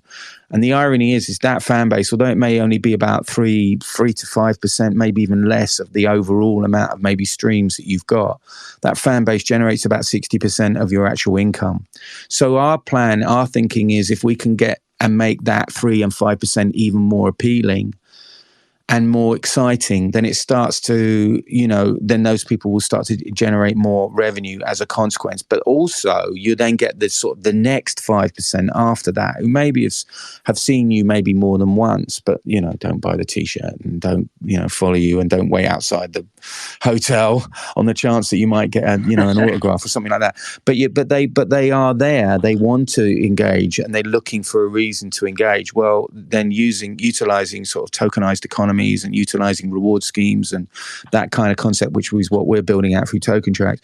That's the thing that I believe you do. You start doing that, you start potentially doubling the music business overnight.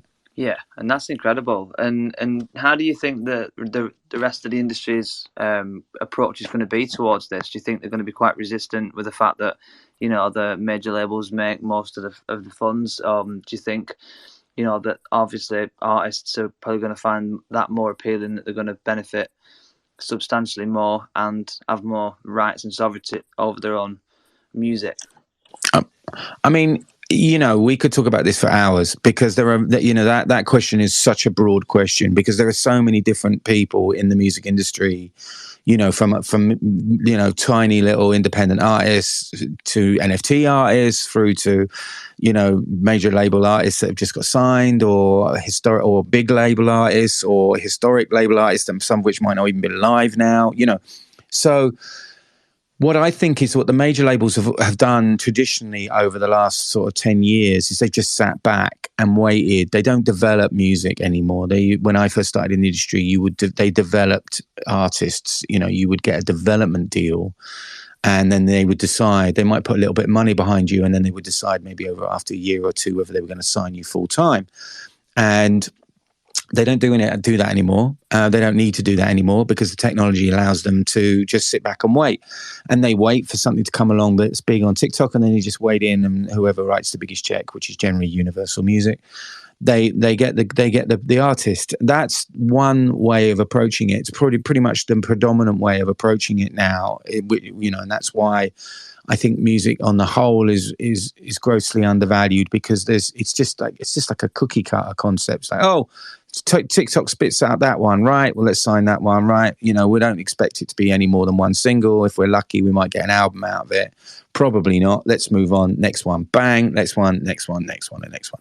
So where does Web3 fit into this? To me, there are two goals that Web3 has to achieve. The first is to work with that system. The first is to work with that legacy system and work out ways of putting things on chain and provide solutions to the industry as a whole that make things better, faster, more accurate, whatever.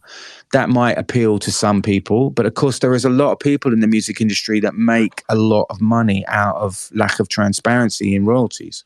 So you're going to have a bit of a fight over that one. And that's why predominantly I'm more interested in the second concept, which is build out a vibrant independent sector. When you've got an artist who wholly owns their own rights, it makes it a lot more easier to be to be flexible and do interesting building concepts around which fit into more of the Web3 ethic. So but if we do that, if we build out this independent sector more, then young kids are going to come into this space going, well, really, why do I need to sign to a major label? And to be honest, I'm not entirely sure anymore what the point of signing to a major label is, unless you've built up considerable amount of love in an independent sector, and you now need that international push, that a coordinated international push that a major label might be able to do.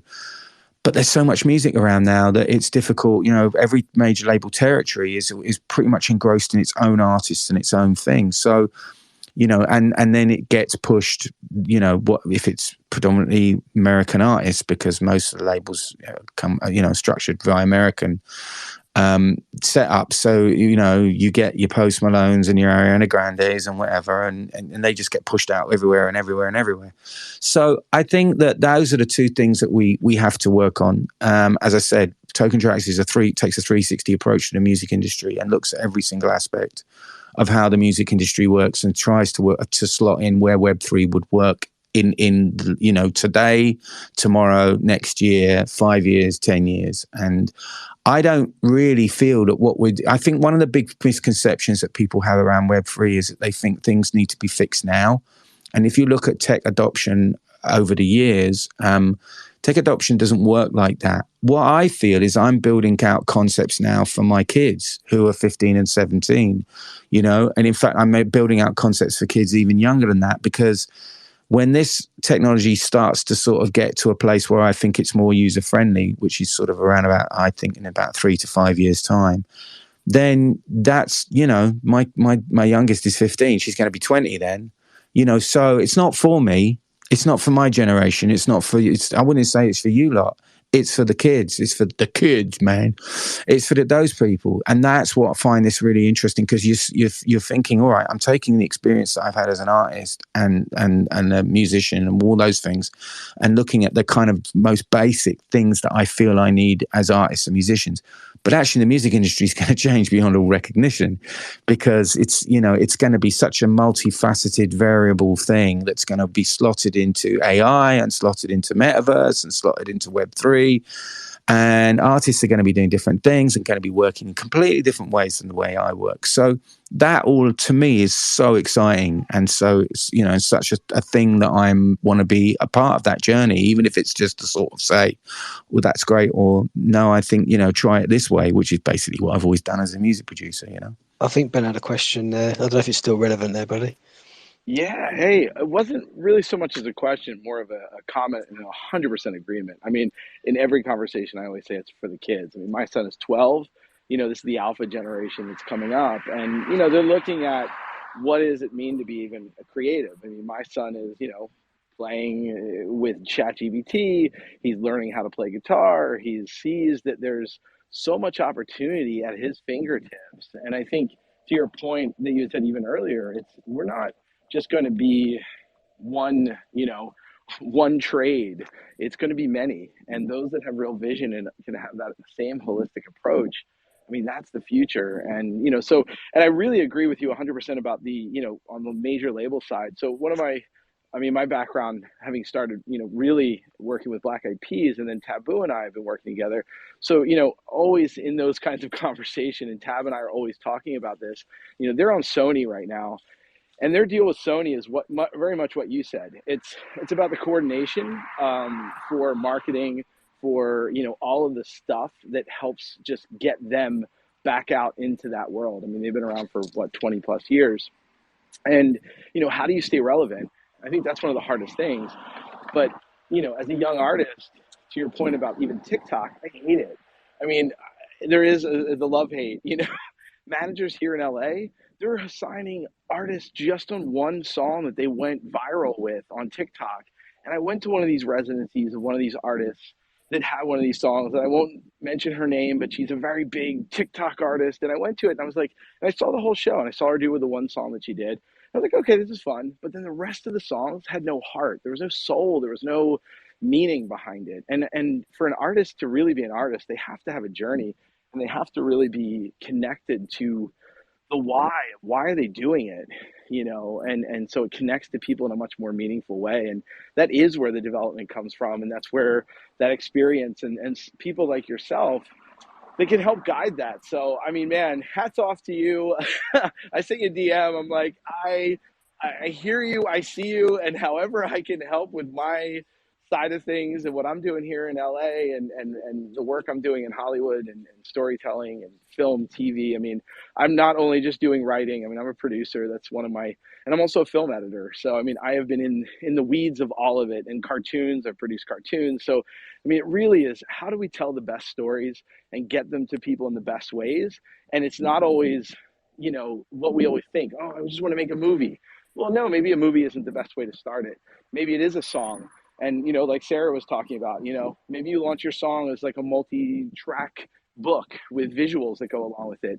And I think that's going to be the future, is these transmedia sort of mentalities that break down these walled gardens, as you're saying. I mean, I've been using that word along with verticals, smashing through the verticals.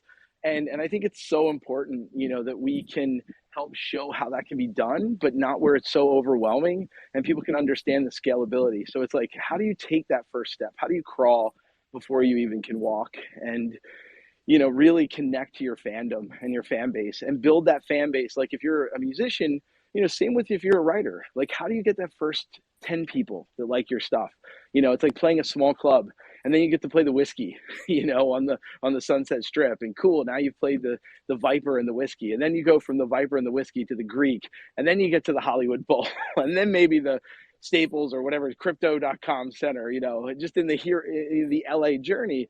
But that's such a journey that seems so overwhelming unless you really break it down and show people how it can work, and really how as an artist you can connect to your, not only yourself, but to your audience, because your audience is your key, and you really need to make sure your audience is they're along for the ride. And I think the more that you get to know your audience, the better. And I think that's really where this Web3 ideology comes into play, and what we're doing with Soltype and what I'm doing with Soltype personally, with my book, but across the board. And I think, these big labels, they're just brands that give us trust. And I think folks like yourself, Tommy, I mean, you give that credibility and that trust. And I think that's a huge, huge need in this space. And so it feels like, okay, people that have been doing it traditional now are coming and seeing how it can be done in a new format and a new way. And I'm just like 100% there with you. I just wanted to say, not so much a question, but like an affirmation, and keep going, man. And whatever I can do, whatever resources I have, they're at your fingertips. Let me know. You're a gent, mate. Thank you. And yeah, I mean, I totally agree. I mean, this is what I really love about this space as well, is that everybody in it is so accommodating and generous with their time, because I think at the heart of it, we see something, we're all really excited by this. There is something very much at the heart of what we're talking about here. There is a creative side. There is an interesting side. There is this trading side as well, which is, I think, what's quite unique to Web3, is this kind of concept that, people can trade engagement, and that which means they own their own engagement. I mean, it's a nicer way of putting it than trade engagement. It just sounds like we're all a bunch of yuppie whatevers, doesn't it? But like looking at, like, owning our own engagement and doing and utilizing it in ways that is more powerful than, just handing it over to Meta and TikTok and everybody else. So I totally agree. I love hanging out in this space. I've been doing a Twitter space on music and NFTs since October 21, every Monday, 6 p.m. UK time. And without fail, I've been doing it, apart from work. Every now and again I'm on a plane and I can't do it. But we talk about music, we talk about NFTs, and we talk about how this whole thing works, which is really an extension of what I do every day in Token Traxx. And what we do as a team is, look, here's a problem we see in the industry, or here's a piece of technology that has been developed. And, we're not tech agnostic at all when it comes to Traxx Studio stuff. We already in discussion with a number of different third-party companies that are already doing incredible stuff that we will be using and working with to better the experience of having your own marketplace and your own. I see a marketplace really as a home. This is a place where you can come and you have as your home, where you can just put your own tracks out. You can put other people's tracks out, because this is another thing I'm really, really hot on. And I keep saying this to artists, is like people that have been in this space and maybe they're just beginning to feel a little bit disillusioned. Maybe their sales aren't as good as they were or whatever. Obviously OpenSea did us enormous favor by switching the royalties off, and then everyone realized, of course, that yes, they are just another Spotify or Bandcamp or whatever. Well, props to Bandcamp, we love them.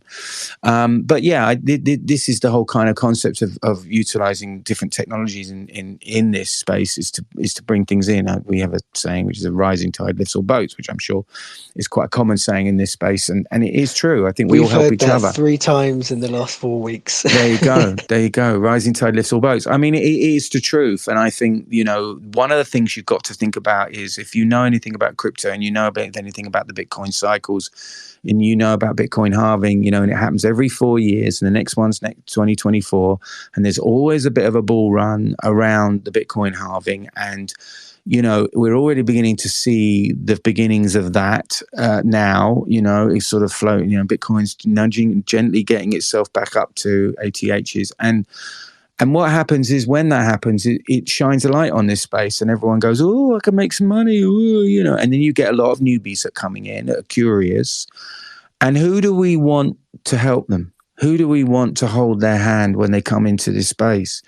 Do we want, people that have got nefarious, bad actory attitudes towards this and are just looking to rip them off? Or do we want to set up, ways and means to help people come into this space? And that's the whole concept of Traxx Studio, is to say, look, create your own home, create your own hub, your own marketplace. And then if people come into this space, you can hold their hand. You can help them. You can say, look, I know I kind of got some experience in this. I've done a few drops myself. Come on into my marketplace. I've got some great collectors. I'd be really interested in what you're doing. Come on to this space and I'll help you. And, and of course you take a little percentage, whatever it is, 10, 20% of their NFTs. You're not signing them to anything. You're just taking some percentage of that particular NFTs. Once they get set up themselves and they get on their own 2 feet and they're in it, then they can build their own world out. But you've helped them get on this space. And I think that's going to be crucial, like towards the end of this year and next year, to be people in this space who can help others. Yeah, I couldn't agree more with that. And I'm glad that you've touched on that. And that's what we sort of take pride in with this platform, having to get, amazing people like you, Tommy, and you, Ben, with the careers that you guys have had and the positions you're in your industry. And then the OGs of the Web3 space, Meta Builders, Meta Game, and One Game Initiative, the guys that are building the ecosystems that can really work with you guys to help you achieve the things that you need to build to make all of this happen. And I think that's a really beautiful thing that, like you said, that these spaces can create those opportunities for those collaborations. And with Web3 being all about collaboration, I just think it's an amazing thing that we can all, come together and help make things happen with. So yeah, it's definitely a really important factor, and I think you're absolutely right. Well, props to you guys as well, not only for holding this space, but also doing, so much. And Community of Communities is a great way of defining what this is. It is, I think it's a community of communities of independent thinkers. That's the interesting thing, is that we all, and this is why there will always be a need for walled gardens, because not everybody has that kind of way of independently thinking. Not everybody not everybody, when everyone's going left, some of us go right. And that's just how it is. I don't necessarily believe that this space could be as big as the internet itself, but it's going to be important to have a space where this is, and it will just get as big as it gets big. I think what you'll see is more and more technology will be defined using things like digital wallets, and more engagement and provenance will be defined using digital wallets, or passports, as I prefer to call them, because I think that's a better description for the newbie. Is that, look, it's governed by the blockchain, it's authorized by the blockchain, and wherever you go, you get a little stamp, you know. So I always think passports is a better way of explaining it to people. But those things are going to be so crucial. That's how it's going to be, you know. It's going to be, and we're just going to. What will happen is we'll see more and more Web 2 platforms gently start moving towards that concept, because they're going to need to. In much the same way that McDonald's started selling salads. Yeah, no, you're absolutely right. I was thinking it before when you was talking about it. You know, there's going to be a need for an onboarding process on both sides. You know, from people in the industry, when they, you know, start to realise that there's a lot of onboarding taking place on the other side of the industry. Of from your perspective, you know, artists getting on board and really utilising the technologies and the ecosystem that you're building, because it's just a better alternative and it gives people what they deserve, and it brings that value back that you're talking about, because music is so important. It's a part of everyday life, and it's used for, you know, a multitude of things, you know, right down to the just types of frequencies and vibrations being key parts of everything. So you're absolutely right. I mean the thing is, if someone came to you now and said, "Oh, I really like this. You know, I like what you're doing. You know, I really like what you're doing. You've done some NFT drops. You know, I've been reading a bit about this. I'm interested. I'd like to know more. You know, I'd like to do my own drop." What would you actually do? You would either have to build out something, like, you know, get some devs and build out a place for you, or you'd send them off to OpenSea. If you had an intro to sound or catalog or Nifty Gateway or something like that, maybe you could get a drop going on there. But there isn't really, you know, you go to put something on OpenSea, you know. So the essence is that you know, anybody that's in this space right now, I'm talking about this space right now, but we're in tonight. You know, if you're here, you're interested, you're curious, you know something, you probably know more than 99.999 recurring % of the people out there. You've got something to offer. You will have something to offer, and particularly if you've done some things of your own, and you've got some knowledge about this, and you've got some experience, and that works for you. Because remember, everybody is different. Everybody is different. So, you know, even though I live and breathe this space, and I talk to artists every day about drops and what they should do, I'm just going, well, look, I think this, and then I've got a little team of advisors in this space that I go back to and go, look, what do you think about this? What do you think about this? You know, so, you know, I don't trust my own judgment on because everything's moving so quickly. The market moves so quickly. What was good today doesn't necessarily mean it's going to be good next week. Blah blah blah, and still, music NFTs in general, you know, are really finding their feet in the whole NFT marketplace. Only left 200 million compared to 25 billion, which is what NFTs are, you know, roughly worth, sort of ballpark figure. So I think, you know, you don't be scared to help people. This is what this is all about. Don't be scared to set yourself up with a way of helping people. That's the whole point of having Traxx Studios. Anybody is interested in Traxx Studio, you can DM me, or you can reach out to talent@tokentraxx.com. If you're interested in coming on as an artist, reach out through that as well. We've got a whole load of people who'll bring you on, and Sarah will attest they're great people and they're really helpful. And you know, if you're interested in doing something, just my attitude to Web3 is what I always say to people is just do it. Just do it. Because everything's going to be different. Put something out. You know, even if you sell 5 NFTs, it doesn't matter. That's 5 people you've now got a connection with. That's 5 people you can talk to. It's 5 people you can say thank you to, and that's 5 people that feel good about supporting you. So get started. Yeah, well said. And that's what, if you've noticed, you know, a lot of people around you've got the plus in the name, and that's what that exactly represents, is that we're representing each other. You know, we represent Web3, you know, positivity, collaboration, you know, mental health awareness, and so that's what the plus in our name represents, is that we're all, you know, showcasing that we're standing together and helping each other, and anyone is welcome to add it. You know, you could add the plus yourself if it was something you saw value in, because, you know, it also represents that everybody's got something to add, and that we're all an addition to whatever degree, you know, from people just consuming the content and the music and the spaces, and all the way up to people at your caliber that's been in the industry for decades, you know. So the plus is what represents the communities, and what means a lot to us for that reason. So I love that. I love that concept. It's really, really cool, man. I think that's really, really great. And I think, you know, just to be clear, having been in the industry for over 30 years, the thing that I can bring to this space is that basic concept that we're all the same. Underneath it all, underneath the hood, we are all the same, and we just need the same stuff. And so, how can you use the technology to do that? You know, people are scared about AI. They think they're going to take their jobs and all that kind of stuff. It won't. You just need to understand it. It's a tool that you need to understand, just like every other technology. Technology brings through change, and change is scary. So the quicker you understand how that technology is going to change the world and change your world, the better. And then you can pivot and you can train to do, you know, to use this technology to your advantage. And it's the same with Web3. Web3 technology is exactly the same. In fact, I lump AI in with Web3 now, because to me, Web3 is an extension of the first two internets. And it's just that these are all tools that we will use to create, you know, inherently, you've got to believe that people are good. You've got to believe that they're going to do good stuff. And if you give them great tools, they're just going to go away and do even better stuff. Yeah, no, well said. You're absolutely right. And it helps if, you know, if you don't even know where to start, just putting yourself in the right place and putting yourself around the right people. And, you know, the beauty of utilizing the plus in our name is that it didn't take anything away from your own identity. You know, you didn't have to change your profile picture, you didn't have to change your name. It was just a way that we could all sort of showcase that we're standing together, and that's what it means to us. And, you know, we're just trying to do that in this industry, is just try and help everyone we can and bring people together, because, you know, this is happening, and it's happening now. And like you said, you know, change is coming, and it is scary, and many people don't understand it.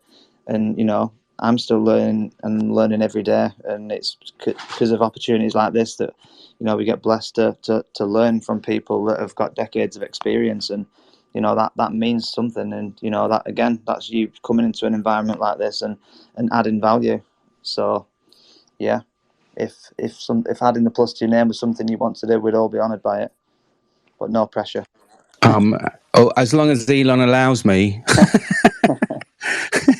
Do you know what I'm saying? You never know where we stand with Twitter anymore. You know, it's like, but I think it's a lovely gesture, and I will absolutely be doing that. And I think, you know, the key here is just whether you have a plus or a minus or whatever. The key here is just keep turning up. You know, just keep turning up to spaces and just keep supporting and sharing as much as possible. And you know, everybody's welcome to come to my space on Mondays at 6 p.m. UK time, which I think is 1 p.m. Eastern. My memory serves me.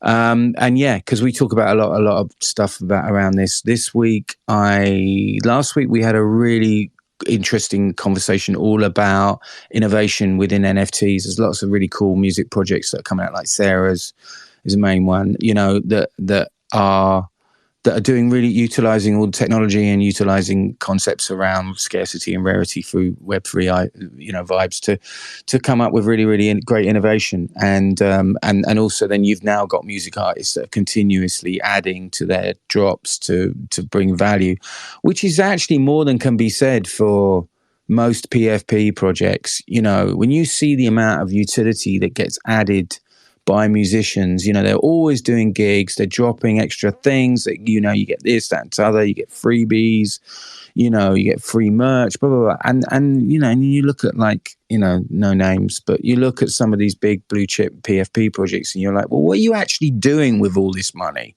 Apart from just sitting on a beach somewhere telling everybody how amazing you are. You know, it's like, what are you actually doing? What are you building here? You know, it's like fair play to Yuga, because they do seem to, you know, pull things out the hat. But, you know, some of the other ones.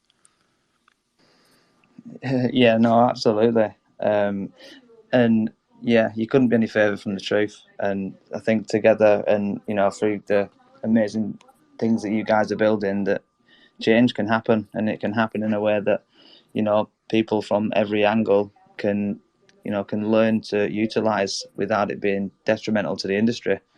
But unfortunately, you know, our time is up. We do these spaces for 2 hours. So if you have any closing statements, Tommy, you know, now would be the time. If you've got anything you'd like to add before we close up. keep building, keep believing. If you haven't done it already, throw yourself in. You got nothing to lose. Well said. And yeah, no, thank you. One last thing to add. I just want to say, Sarah, your showcase was fucking mind blowing. It was crazy. It really was.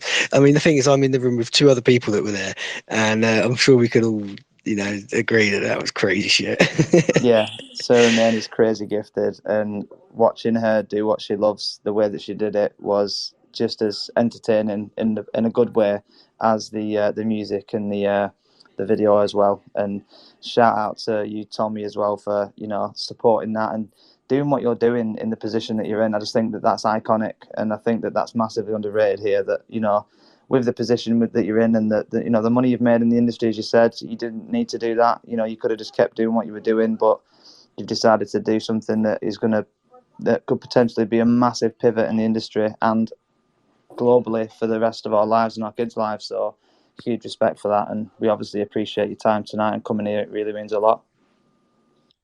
Oh man, thank you, and that's really sweet of you. Thank you for the love and the flowers. Yes. I just keep turning up every day and keep pushing and pushing and pushing.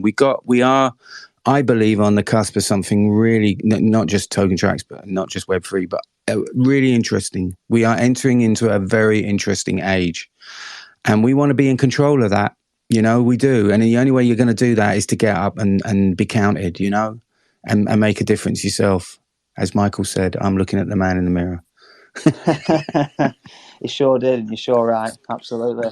Make that change. There you go. Didn't even charge us for that one. No, but yeah, you're absolutely right, and that's why I think it's amazing to see people in Web3 collaborating, and and I think that's important. I'm really seeing the benefit of community and really working with the people that have played a huge role in building this space so far in the industry. Because I think if you can, utilize the people that are building this industry and the community and you guys, big things can happen. And like you said, we can be in control of that change. So, I think you've said that perfectly. But yeah, so no, on that note, it's time to wrap up. But thank you very much for coming. Just before we do wrap up, I just wanted to say that what an amazing space this was. Absolute iconic people. You guys have, really showcased a lot of what you guys do and what it's about. If anyone wants any more information on anything that you've heard tonight, things are pinned at the top for you guys to find the people that have been speaking. If for some reason you missed the links at the top and you want to know more about these amazing people in the industry, reach out to anyone with a plus. We'll guide you in the right direction. That's what we do. That's what we're about. So don't worry about losing any value you've found tonight, because we can always bring that back. But yeah, and also just before I do wrap up, we have an NFT book collaboration project that we're working on. It's just something that we're trying to do as the community of communities. We're trying to collaborate projects from right across the Web3 space. I know we touched on it a little bit earlier, but there will be a series of 10 books. Each book will be up to a potential of 100 pages long per book. The first book, it's 150 Matic for a double page spread. It's a story-based book. Each project can utilize their own NFT characters in the book to showcase who they are and what they do. And we want to try and get as many projects as we can in the industry to work together to focus the efforts on one project that really showcases everyone in the industry. So if you guys want to learn more about that stuff's pinned on my profile. Ask any questions to anyone with a plus and it'll point you in the right direction.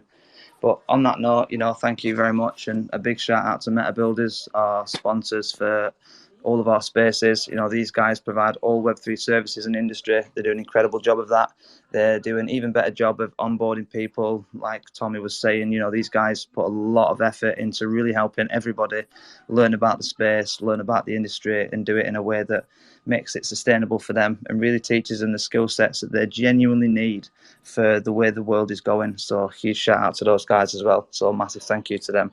But yeah, we always leave with a song, and it's always the same song that we start with. So we'll play this song. Thank you guys all for coming. We can't wait to hear more from you, and we'll catch you guys next time.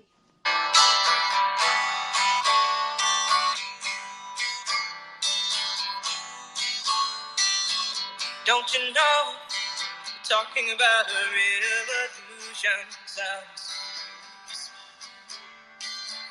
Don't you know?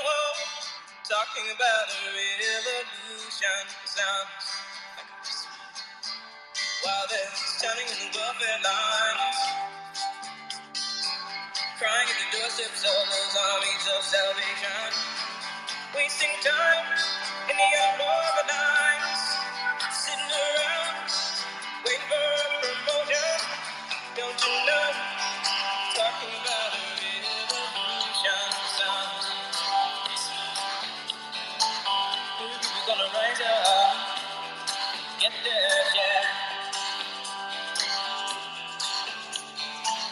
Who people gonna rise up, take what's there? Don't you know about it? Run, run, run, run, run, run, run, run, run, run, run. Oh, I said you better run, run, run, run, run, run, run, run, run, run, run. Finally, the tables are starting to turn. Talking about the revolution.